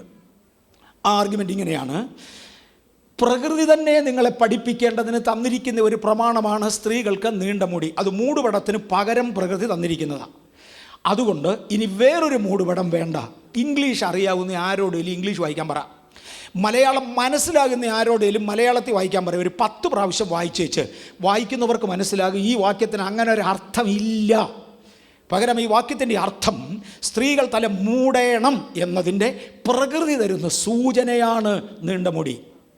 ഇനിയും എന്തുകൊണ്ടാണ് അങ്ങനെ മൂടേണ്ടത്? കൗണ്ടർ ആർഗ്യുമെൻ്റ് വേറൊന്ന്: എനിക്കിപ്പോൾ കിട്ടിയ വെളിപ്പാടാണ്. പറ, ഞാൻ ക്രിസ്തുവിനുള്ളവനാണ്, എനിക്കിപ്പോൾ കിട്ടിയ വെളിപ്പാടാണ്, ഇതൊക്കെ പഴയ കാലമാണ്, പോയി ഈ കാലഗതിക്കനുസരിച്ച് ജീവിച്ചോളാൻ. അവനോട് പൗലോസ് പറയുന്ന മറുപടിയുണ്ട്: നീ ദൈവവേദലാണെന്ന് തോന്നുന്നു, ഞാനും അത് തന്നെയാണ്. നീ എത്ര നാൾ സ്വർഗത്തിൽ പോയി താമസിച്ചു? നീ എത്ര പ്രാവശ്യം യേശുവിനെ കണ്ടു? ബൈബിളിലെ എത്ര പുസ്തകം നീ എഴുതി? പക്ഷെ ഞാനിത് ചെയ്തവനാ. താൻ ആത്മീയനെന്നോ ദൈവത്തിനുള്ളവനെന്നോ ആർക്കെങ്കിലും തോന്നുന്നെങ്കിൽ പൗലോസ് പറഞ്ഞ് ഞാനും അതാ. സാത്താൻ വെളിച്ചദൂതൻ്റെ വേഷം ധരിച്ചു വരുമ്പോൾ അവൻ്റെ ശുശ്രൂഷക്കാരനായ നീ അവൻ്റെ കൂടെ കൂത്താടാൻ പോകരുത്. അത് ദൈവത്തിൻ്റെ പ്രമാണമല്ല. രണ്ടാമത്തെ കൗണ്ടർ ആർഗ്യുമെൻറ്റ്: മൂടുപടം ഇല്ലാതെ പ്രാർത്ഥിച്ചിരുന്നവർക്ക് പ്രവചനമുണ്ടല്ലോ. അയ്യോ, അതല്ലേ ബൈബിൾ തന്നെ എടുത്തു പറഞ്ഞത്? മൂടുപടം ഇല്ലാതെ പ്രാർത്ഥിക്കുകയോ പ്രവചിക്കുകയോ ചെയ്യുന്ന ഏത് വ്യക്തിയും, മൂടുപടമില്ലാതെ പ്രാർത്ഥിക്കുന്നവരുണ്ട്, മൂടുപടമില്ലാതെ പ്രവചിക്കുന്നവരുണ്ട്. പ്രവചനം തെറ്റുമെന്നല്ല പറഞ്ഞേ, ശിക്ഷ വാങ്ങിക്കുമെന്നാണ് പറഞ്ഞേ. അതിന് നീ ശിക്ഷ വാങ്ങിച്ചുകൊണ്ടേ പോകത്തുള്ളൂ. ഇത് സംഭവിക്കും. മൂടുപടം ഇട്ടുകൊണ്ട് പ്രവചിക്കുന്ന പുരുഷന്മാരുണ്ടല്ലോ, ഉണ്ടെന്നേ, യാതൊരു വ്യത്യാസവും ഇതൊക്കെ ഉണ്ട്. അതിന് ശിക്ഷ കിട്ടുമെന്ന് മാത്രം. ഇനിയും സഭ ആരാധനയിൽ മൂടുപടം ഇട്ടുകൊണ്ട് സ്ത്രീകൾ പ്രാർത്ഥിക്കേണ്ടതിന് ആവശ്യപ്പെട്ടു. അതിൻ്റെ കാരണം ദൂതന്മാർ നിമിത്തം അവർക്ക് തലമേൽ അധീനതാ ലക്ഷ്യമുണ്ടായിരിക്കണം. ദൂതന്മാർ നിമിത്തം. ഒന്നാമത്തേത്, നമ്മൾ സ്വർഗത്തിലെ ഒരു പാറ്റേൺ ഒന്ന് മനസ്സിലാക്കിയെങ്കിലേ ഇതൊക്കത്തുള്ളൂ. സ്വർഗത്തിൽ പിതാവായ ദൈവവും പുത്രനാം ദൈവവും പരിശുദ്ധാത്മാവാം ദൈവവുമുണ്ട്. ദൈവം തന്നെയാണ്. പിതാവും പുത്രനും പരിശുദ്ധാത്മാവും ഒരുപോലെ ദൈവമാണെങ്കിലും പിതാവിന് പുത്രനും പരിശുദ്ധാത്മാവും 1-ാം സ്ഥാനം കൊടുക്കും. അവർ കീഴ്പ്പെട്ടിരിക്കും. പരിശുദ്ധാത്മാവ് പിതാവിനും പുത്രനും കീഴ്പ്പെട്ടിരിക്കും. ഈ 3 പേർക്കും താഴെയാണ് 24 മൂപ്പന്മാർ. 24 മൂപ്പന്മാർ പിതാവിനും പുത്രനും പരിശുദ്ധാത്മാവിനും വിധേയത്വം കാണിച്ച് അവരെ അനുസരിക്കും. അവർക്കും താഴെയാണ് 4 ജീവികൾ. ആ 4 ജീവികൾ അവർക്കും കീഴടങ്ങിയിരിക്കുക. അതിന് താഴെയാണ് മാലാഖമാർ, സാറാഫുകൾ. 6 ചിറകുള്ള സാറാഫുകൾ 2 കൊണ്ട് പറന്ന്, 2 കൊണ്ട് മുഖം മൂടി. കഴിഞ്ഞ ആഴ്ച ഞാൻ തൊട്ടതാ. 2 കൊണ്ട് പാദം മൂടി അവരുടെ ശരീരത്തിൻ്റെ നഗ്നത മുഴുവനും മറച്ചുകൊണ്ട് സൈന്യങ്ങളുടെ ദൈവമായ യഹോവ പരിശുദ്ധൻ പരിശുദ്ധൻ പരിശുദ്ധൻ എന്നാർക്കുകയാണ്. ഇതാണ് സ്വർഗത്തിലെ ആരാധന.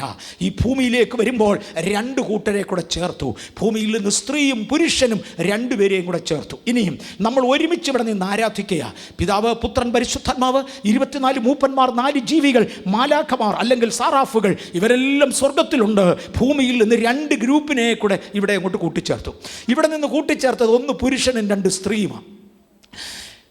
ഈ ആരാധനയിൽ സ്ത്രീ തല മൂടണമെന്നും പുരുഷൻ മൂടരുത് എന്നും കൽപ്പിച്ചു വെച്ചു. അത് തെറ്റിച്ചാൽ ദൂതന്മാർ നമ്മെക്കുറിച്ച് കംപ്ലൈൻറ്റ് ദൈവസന്നിധി കൊടുക്കുന്ന മറക്കല്ലേ. നമ്മുടെ പ്രാർത്ഥന ദൈവസന്നിധിയിൽ എത്തിക്കുന്ന ദൂതന്മാരാണെന്നറിയാമോ? വെളിപ്പാട് പുസ്തകം 8-ാമത്തെ അധ്യായത്തിലേക്ക് വരുമ്പോൾ പുക നിറഞ്ഞ ഒരു ധൂപകലശം ദൂതൻ്റെ കയ്യിലുണ്ട്. വിശുദ്ധന്മാരുടെ പ്രാർത്ഥന എന്ന ധൂപവർഗമാണ് അതിലുള്ളത്. ദൂതന്മാരാണ് ദൈവസന്നിധിയിൽ എത്തിക്കുന്നത്. പ്രമാണം വിട്ട ആരാധന ഏതു ദൂതൻ ഏത് ദൈവത്തിൻ്റെ കൊടുക്കാനാ? ആ ദൂതൻ ആ പ്രമാണത്തിൽ ആരാധിക്കുന്ന ആരാധനയും പ്രമാണം തെറ്റിച്ചാരാധിക്കുന്ന ആരാധനയും തമ്മിൽ കമ്പയർ ചെയ്ത ശേഷം അവരെക്കുറിച്ച് കംപ്ലൈൻ്റ് ആയിരിക്കും ദൈവസന്നിധിയിൽ പറയുന്നത്. ഇനി വീണുപോയ ദൂതന്മാരുണ്ട്. രാപ്പകൽ ദൈവസന്നിധിയിൽ ഭക്തന്മാരെ അപവാദം പറയുന്ന പുള്ളി. അവൻ അപവാദം പറയുവാൻ ഇഷ്ടം പോലെ ചാൻസ് വിട്ടുകൊടുക്കുകയാ. ക്രമം കെട്ട പ്രാർത്ഥന സ്വർഗത്തിൽ എത്തുകയില്ല. ഏത് സ്ത്രീയും സ്റ്റാറ്റസ് വ്യത്യാസമില്ലാതെ, ഇവിടുത്തെ വലിയ ബിഷപ്പിൻ്റെ റിലേറ്റഡ് ആയതുകൊണ്ട്, ഉഗ്രപ്രവാചകയായതുകൊണ്ട്, ഭയങ്കര രോഗശാന്തിക്കാരനായതുകൊണ്ട്, മോനെ അതെല്ലാം മനസ്സിലിരിക്കട്ടെ, വീട്ടിൽ ചെന്ന് പറ. ദൈവസന്നിധിയിൽ വരുമ്പോൾ ദൈവത്തെക്കാൾ വലിയവരില്ല. അതുകൊണ്ട് ഏതു പുരുഷനും ഏതു സ്ത്രീയും ഈ വ്യവസ്ഥയ്ക്ക് വെളിയിൽ പോകുവാൻ സാധ്യമല്ല. ഓക്കെ, ഞാനങ്ങ് മുന്നോട്ട് മാറിവട്ടെ. പിതാവും പുത്രനും പരിശുദ്ധാത്മാവും ഞാനിത് എടുത്തു കഴിഞ്ഞു. ദൂതന്മാർ ഇവർക്കെല്ലാം വിധേയത്വം, സാറാഫുകൾ. പുരുഷന്മാർ ക്രിസ്തുവിൻ്റെ തേജസ്സാണ്, സ്ത്രീ പുരുഷൻ്റെ തേജസ്സാണ്. ഭൂമിയിൽ ആരാധനയ്ക്ക് വേണ്ടി അറ്റാച്ച് ചെയ്യുന്ന രണ്ട് വിഭാഗമാണ് പുരുഷനും സ്ത്രീയും. അവരെക്കുറിച്ച് ബൈബിൾ ഇങ്ങനെ പറയുന്നു: പുരുഷൻ ദൈവത്തിൻ്റെ തേജസ്സാണ്, സ്ത്രീ പുരുഷൻ്റെ തേജസ്സാണ്. സൃഷ്ടിയെങ്കിൽ ആണും പെണ്ണുമായി അവരെ സൃഷ്ടിച്ച ദൈവം അവരെ സൃഷ്ടിക്കുന്നതിന് മുന്നമേ രണ്ട് വലിയ വെളിച്ചങ്ങൾ ഉണ്ടാക്കി. ഒന്നിനെ സൂര്യനെന്നും മറ്റേതിനെ ചന്ദ്രനെന്നും വിളിച്ച്. ഇവർ തുല്യരല്ല. ഭൂമിയെ പ്രകാശിപ്പിക്കുന്ന കടമ രണ്ടുപേർക്കുമുണ്ട്. നാളെ, കാലം, ആണ്ട് മുതലായത് തിരിച്ചറിയുവാൻ സീസൺ കാണിക്കുന്ന കടമയും രണ്ടുപേർക്കുമുണ്ട്. പക്ഷേ സൂര്യൻ സ്വയം പ്രകാശിക്കുന്നതും അതിൻ്റെ വെളിച്ചം അടിച്ച് പ്രകാശിക്കുന്ന ഒരു ചന്ദ്രനുമുള്ളതുപോലെ പുരുഷൻ്റെ തേജസ്സായി തിളങ്ങുന്ന ഒരു സ്ത്രീയെയും തേജസ്സുള്ള സ്ത്രീയെയും ദൈവം ഭൂമിയെ സൃഷ്ടിച്ചു. ഈ ആശയം ഗൗരവമായി മനസ്സിലാക്കാൻ ഞാൻ പറഞ്ഞില്ലേ, it's A very deep class. ഞാൻ എടുക്കുന്നത് ദൈവത്തിൻ്റെ കൃപയാൽ ഡീപ്പായ ഒരു ക്ലാസ് ആയത് ഫിനിഷ് ചെയ്യുവാൻ ഇന്ന് കർത്താവ് തരുന്ന കൃപയ്ക്കായി ഞാൻ കർത്താവിനെ വാഴ്ത്തുന്നു. പുരുഷൻ്റെ പ്രകാശത്തിൽ നിന്ന് തട്ടി പ്രതിബിംബിക്കേണ്ടതിനാണ് ദൈവം സ്ത്രീയെ ആക്കിയത്. ഏത് പുരുഷൻ്റെയും മാന്യത തൻ്റെ ഭാര്യയാണ്. ജയാളിയായി ഏത് പുരുഷൻ്റെയും പിമ്പിൽ ഒരു സ്ത്രീ ഉണ്ട് എന്ന് പറയുന്ന പദങ്ങൾ മറക്കരുത്. തൻ്റെ മാന്യതയാണ്. പക്ഷേ അത് സ്വയം പ്രകാശിക്കുന്നതല്ല. ഞാൻ ചില മിനിറ്റുകൾ കൊണ്ട് ഇതങ്ങ് നിർത്തിയേക്കാം. യെരമ്യാ പ്രവാചകൻ്റെ പുസ്തകം 32:33 ഞാൻ നേരത്തെ ഓർപ്പിച്ചു. ഇത് പറഞ്ഞാൽ അവർ മുഖം തരത്തില്ല, പുറകു തിരിയും. ദൈവവചനം തുറന്നു പറയുമ്പോൾ പലരും പുറകു തിരിയും. കാര്യം, ഭരിക്കുന്ന ശക്തി അന്തിക്രിസ്തുവിൻ്റേതാകയാൽ ഇസബേലിൻ്റെ ആത്മാവിനെ മനുഷ്യൻ ഇവിടെ വാഴിച്ചു തുടങ്ങി. ഇസബേൽ എന്ന സ്ത്രീയെ നീ അനുവദിക്കുന്നുവെന്നൊരു കുറ്റം നിന്നെക്കുറിച്ച് പറയുവാനുണ്ടെന്ന് വെളിപ്പാട് 2:20 പറയുന്നുണ്ട്. ഇസബേൽ എന്ന സ്ത്രീ, അല്ലെങ്കിൽ സ്ത്രീകൾക്ക് മുൻഗണന കൊടുത്തു കൊണ്ടുവരുന്നതായ തിരുവചനത്തിന് വിപരീതമായ ഒരു പഠിപ്പിക്കലുണ്ട്. ഞാൻ അതിനെയാണ് തൊടുന്നത്. ഇസബേൽ ശക്തികൾക്ക് പ്രാധാന്യം കൊടുത്തുകൊണ്ട് പോകുന്ന സഭകളെ കർത്താവ് താക്കീത് ചെയ്യുന്നതായി നമുക്ക് കാണുവാൻ കഴിയും. ദൂതന്മാർ മുഖാന്തരം ഒരു ഓർഡറിൻ്റെ പാറ്റേൺ ഉണ്ട്. പഴയ നിയമത്തിൽ നമ്മളത് വ്യക്തമായി കണ്ടു. പൊയ്ക്കോട്ടെ. ഇനിയും പുതിയ നിയമത്തിൻ്റെ ആരാധനയിൽ, പഴയ നിയമത്തിൻ്റെ ആരാധനയിൽ മോശയുടെ കയ്യിൽ ദൈവം പ്രമാണം കൊടുക്കുമ്പോൾ 1000 വിശുദ്ധന്മാരോടുകൂടെ ഇറങ്ങി വരികയും ഈ ദൂതന്മാർ അവിടെ നിൽക്കുകയും ചെയ്തു. ഇന്നത്തെ ആരാധനയിലോ എബ്രായ ലേഖനം 12-ാം അധ്യായത്തിൻ്റെ 25-ാമത്തെ വാക്യം ദയവായി വായിക്കാം. എൻ്റെ സമയം കഴിഞ്ഞു, 4 മിനിറ്റ് എക്സ്ട്രായുമായി. ദാറ്റ്സ് ഫൈൻ, ഞാൻ വേഗത്തിൽ നിർത്തും. ദയവായിട്ടൊന്ന് നോക്കിക്കാട്ടെ. എബ്രായ ലേഖനം 12:22. പിന്നെയോ സിയോൻ പർവ്വതത്തിനും ജീവനുള്ള ദൈവത്തിൻ്റെ നഗരമായ സ്വർഗീയ യെരൂശലേമിനും അനേകായിരം ദൂതന്മാരുടെ സർവ്വസംഘത്തിനും സ്വർഗത്തിൽ പേരെഴുതിയിരിക്കുന്ന ആദ്യജാതന്മാരുടെ സഭയ്ക്കും എല്ലാവരുടെയും ദൈവമായ ന്യായാധിപതിക്കും സിദ്ധന്മാരായ നീതിമാന്മാരുടെ ആത്മാക്കൾക്കും പുതുനിയമത്തിൻ്റെ മധ്യസ്ഥനായ യേശുവിനും ഹാബേലിൻ്റെ രക്തത്തെക്കാൾ ഗുണകരമായി സംസാരിക്കുന്ന പുണ്യാഹ രക്തത്തിനും അടുക്കലത്രേ നിങ്ങൾ വന്നിരിക്കുന്നത്. പഴയ നിയമത്തിൽ മോശയ്ക്ക് കൽപ്പന കൊടുക്കുമ്പോൾ 1000 വിശുദ്ധന്മാർ ദൂതഗണങ്ങളുമായി ഇറങ്ങി വന്നെങ്കിലും എബ്രായർ 12:25 പറയുന്ന 22 പറയുന്ന അത്രയും പേരെ കൂടെ എക്സ്ട്രാ കൂട്ടുകയാ. പഴയ നിയമത്തിൽ ഇറങ്ങി അത്ര ദൂതന്മാരല്ല, പുതിയ നിയമത്തിൽ അതിനേക്കാൾ ഉപരി നമ്പർ ഓഫ് ദ ഏഞ്ചൽസ് ദൂതന്മാർ ഇറങ്ങി വന്നിരിക്കുക. എന്തിനാണെന്നറിയാമോ? ഇവിടെ നടക്കുന്ന ആരാധന ചൂടോടെ ദൈവസന്നിധിയിൽ എത്തേണ്ടതിന്, അതിനെ കത്തുന്ന പുകയോടാണ് ഉപമിച്ചിരിക്കുന്നത്. ഈ ധൂപവർഗം ദൈവസന്നിധിയിൽ എത്തിക്കേണ്ടതിന് കോടി ദൂതഗണങ്ങൾ എക്സ്ട്രാ വന്നിട്ടുണ്ട്. അവരുടെ മുമ്പിലാണ് നിൽക്കുന്നത്. തുറന്ന സ്വർഗത്തിൻ്റെ മുമ്പിലാണ്. സിദ്ധന്മാരായ ദൈവവചനം പ്രമാണിച്ച വിശുദ്ധന്മാരുടെ ആത്മാക്കൾക്ക് മുൻപിലാണ് വന്നിരിക്കുന്നത്. ഇവർ ക്രമം തെറ്റി ആരാധനയെക്കുറിച്ച് തിരുസന്നിധിയിൽ കംപ്ലൈന്റ് പറയും. അതെ, അന്തിക്രിസ്തു അത് കണ്ട് സന്തോഷിക്കും. പക്ഷെ ദൈവപുത്രൻ ദുഃഖിക്കുന്നു എന്ന് മറക്കരുത്. ഞാൻ മുന്നോട്ട് പോയിക്കോട്ടെ. 1-ാമത്തെ നിയമമായ മോശ കൊടുത്തത് തെറ്റിച്ചവന് ശിക്ഷ ലഭിച്ചുവെങ്കിൽ യേശു താൻ പറഞ്ഞു തുടങ്ങിയ ഇത് ഞാൻ വിശദീകരിക്കുന്നില്ല. നിയമം ലംഘിക്കുന്നവന് എന്ത് സംഭവിക്കും എന്ന് മറക്കരുത്. ഇനിയും പർവ്വതമുകളിലേക്ക് ഒന്ന് കയറാൻ പോകുകയാണ്. പർവ്വതമുകളിൽ കത്തുന്ന തീയുടെ നടുവിൽ വെച്ചാണ് യഹോവയായ ദൈവം എഴുതിയ 10 കൽപ്പനകൾ ഉൾക്കൊള്ളുന്ന കൽപ്പലകകൾ 2 മോശയ്ക്ക് അങ്ങോട്ട് കൈമാറുന്നത്. ആ ഭാഗത്തേക്ക് നിങ്ങളുടെ ശ്രദ്ധയെ ഞാനൊന്ന് കൊണ്ടുവരട്ടെ. 40 രാപകലുകൾ ജനം മോശ പർവ്വതത്തിൻ്റെ മുകളിലായിരുന്നു. മോശ പർവ്വതത്തിൻ്റെ മുകളിൽ കയറി ദൈവശക്തി ഇറങ്ങി വരുമ്പോൾ ജനം ഭയന്നു. എല്ലാവരും ഭയന്ന് വിറച്ചു. മോശയും ഭയന്ന് വിറച്ചു. പർവ്വതത്തോട് അടുക്കുവാൻ ആരും തയ്യാറല്ല. ആ ഭയന്ന ജനം അടുത്ത 40 ദിവസം കൊണ്ട് അവരുടെ ഭയം അങ്ങ് പോയി. മുഴുവനും ഭയന്ന ജനത്തിൻ്റെ ഇടയിൽ സാത്താൻ അതുപോലെ ശക്തമായി പ്രതികരിച്ചു. 40 ദിവസം കഴിയുമ്പോഴത്തേക്ക് അവർ പറയുകയാണ്, ഞങ്ങളെ നടത്തിക്കൊണ്ടുവന്ന മോശയ്ക്ക് എന്നാ പറ്റിയെന്ന് ഒരു പിടിയുമില്ല. എൻ്റെ പൊന്നുമോനെ, 1 മാസം മുമ്പേ അല്ലേടാ ആ പർവ്വതം മുഴുവനും കൂടെ നിന്ന് തുള്ളുന്നത് കണ്ടത്. ഭയന്നുപോയ നിൻ്റെ ഭയം എതിലേ പോയി? അതിനെ അതിജീവിക്കുന്ന വേറൊരു ബലം എനിക്ക് അന്തിക്രിസ്തു തന്നിട്ടുണ്ട്. ഇപ്പോൾ എനിക്ക് ഭയമില്ല. പർവ്വതത്തിൻ്റെ മുകളിൽ യഹോവയുടെ സാന്നിധ്യം. താഴ്വരയിൽ ജനം ചോദിക്കുകയാണ്, ഞങ്ങളുടെ മുമ്പിൽ നടക്കാൻ വേറൊരു ദൈവം വേണം.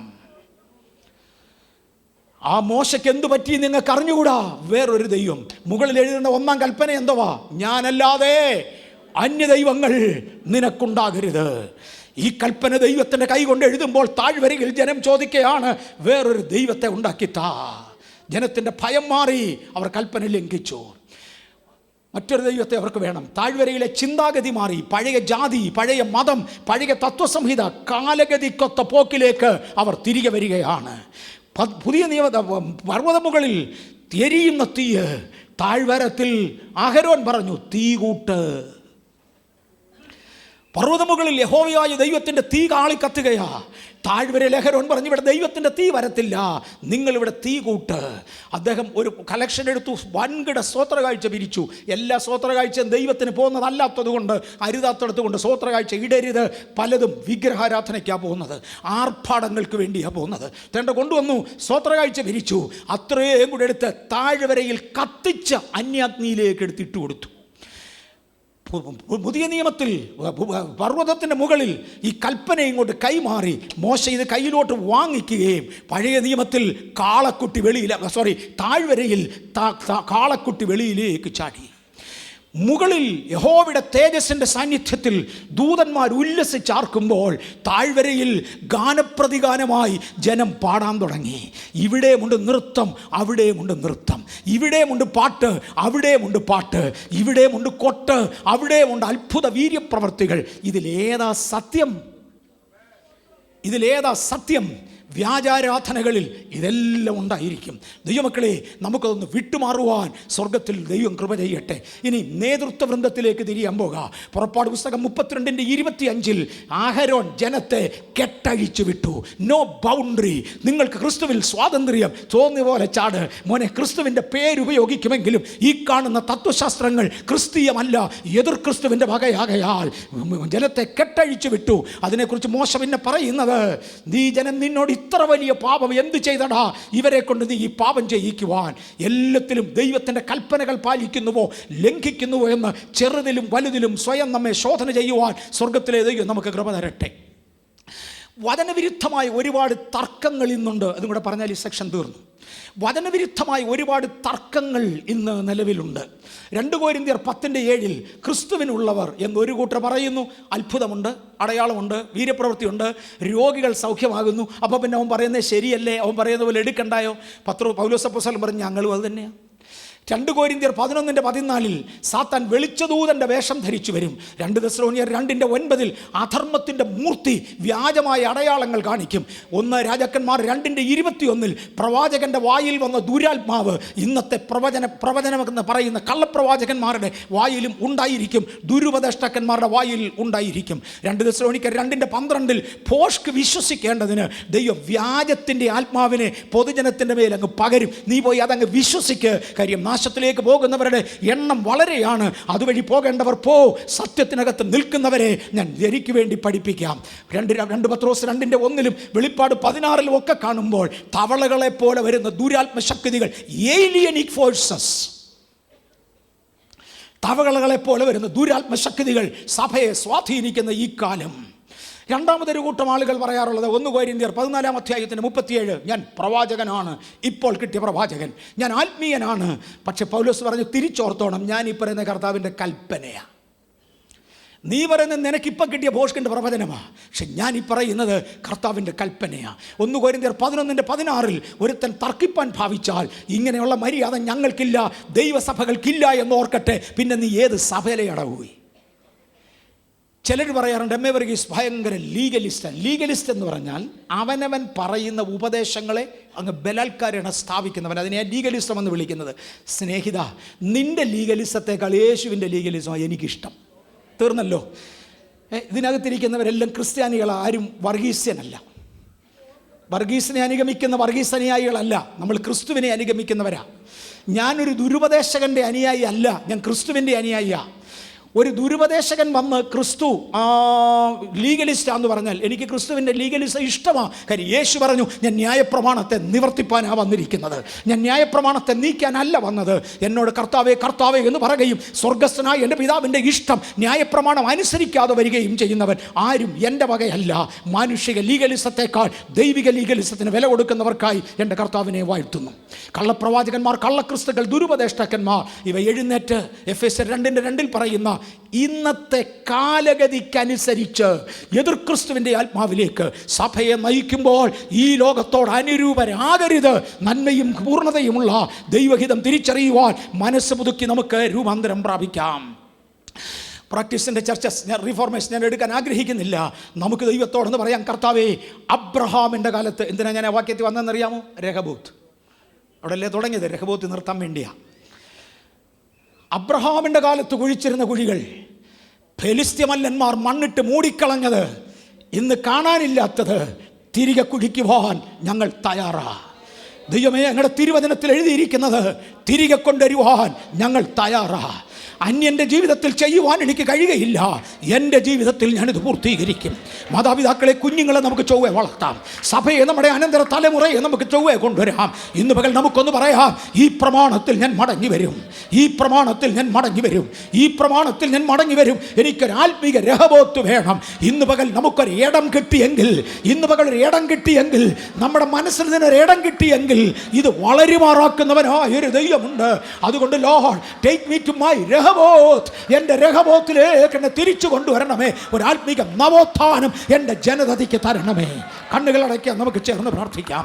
എൻ്റെ കർത്താവും എൻ്റെ ദൈവവുമേ, ഇന്ന് പകൽ ദൈവവാദത്തിലേക്ക് അടുത്തു വരുവാൻ അടിയന് തന്ന കൃപയ്ക്കായി സ്തോത്രം, അങ്ങയുടെ ജനത്തിന് തന്ന കൃപയ്ക്കായി സ്തോത്രം. ഞങ്ങളുടെ ജീവിതത്തിലൊരു ആത്മീക രഹബോത്ത് ഞങ്ങളെ തിരികെ കൊണ്ടുവരുന്ന ദൈവകൃപയ്ക്കായി സ്തോത്രം. എതിർ ക്രിസ്തുവിൻ്റെ ശക്തികൾ സഭയുടെ പരിധി വിട്ടു മാറേണ്ടതിന് ഞങ്ങൾ അതിനെ ശാസിക്കുന്നു. Before it is too late, വളരെ താമസിച്ചു പോകുന്നതിന് മുന്നമേ കർത്താവേ, ഈ പ്രാവശ്യത്തെ ഹോസ്പിറ്റൽ അഡ്മിഷന് മുന്നമേ ഇതൊന്ന് പറഞ്ഞു തീർക്കുവാൻ സ്വർഗം തന്ന കൃപയ്ക്കായി, എണ്ണപ്പെട്ട മണിക്കൂറുകൾക്കായി അങ്ങേ വാഴ്ത്തുന്നു. അടിയനെ ഏൽപ്പിച്ചത് നിവർത്തിക്കുവാൻ, സഭയെ ഏറ്റെടുക്കുവാൻ കൃപ തന്നതിനായി നന്ദി. മുഴുമഹത്വവും അങ്ങേക്ക് യേശുവിൻ്റെ നാമത്തിൽ തന്നെ.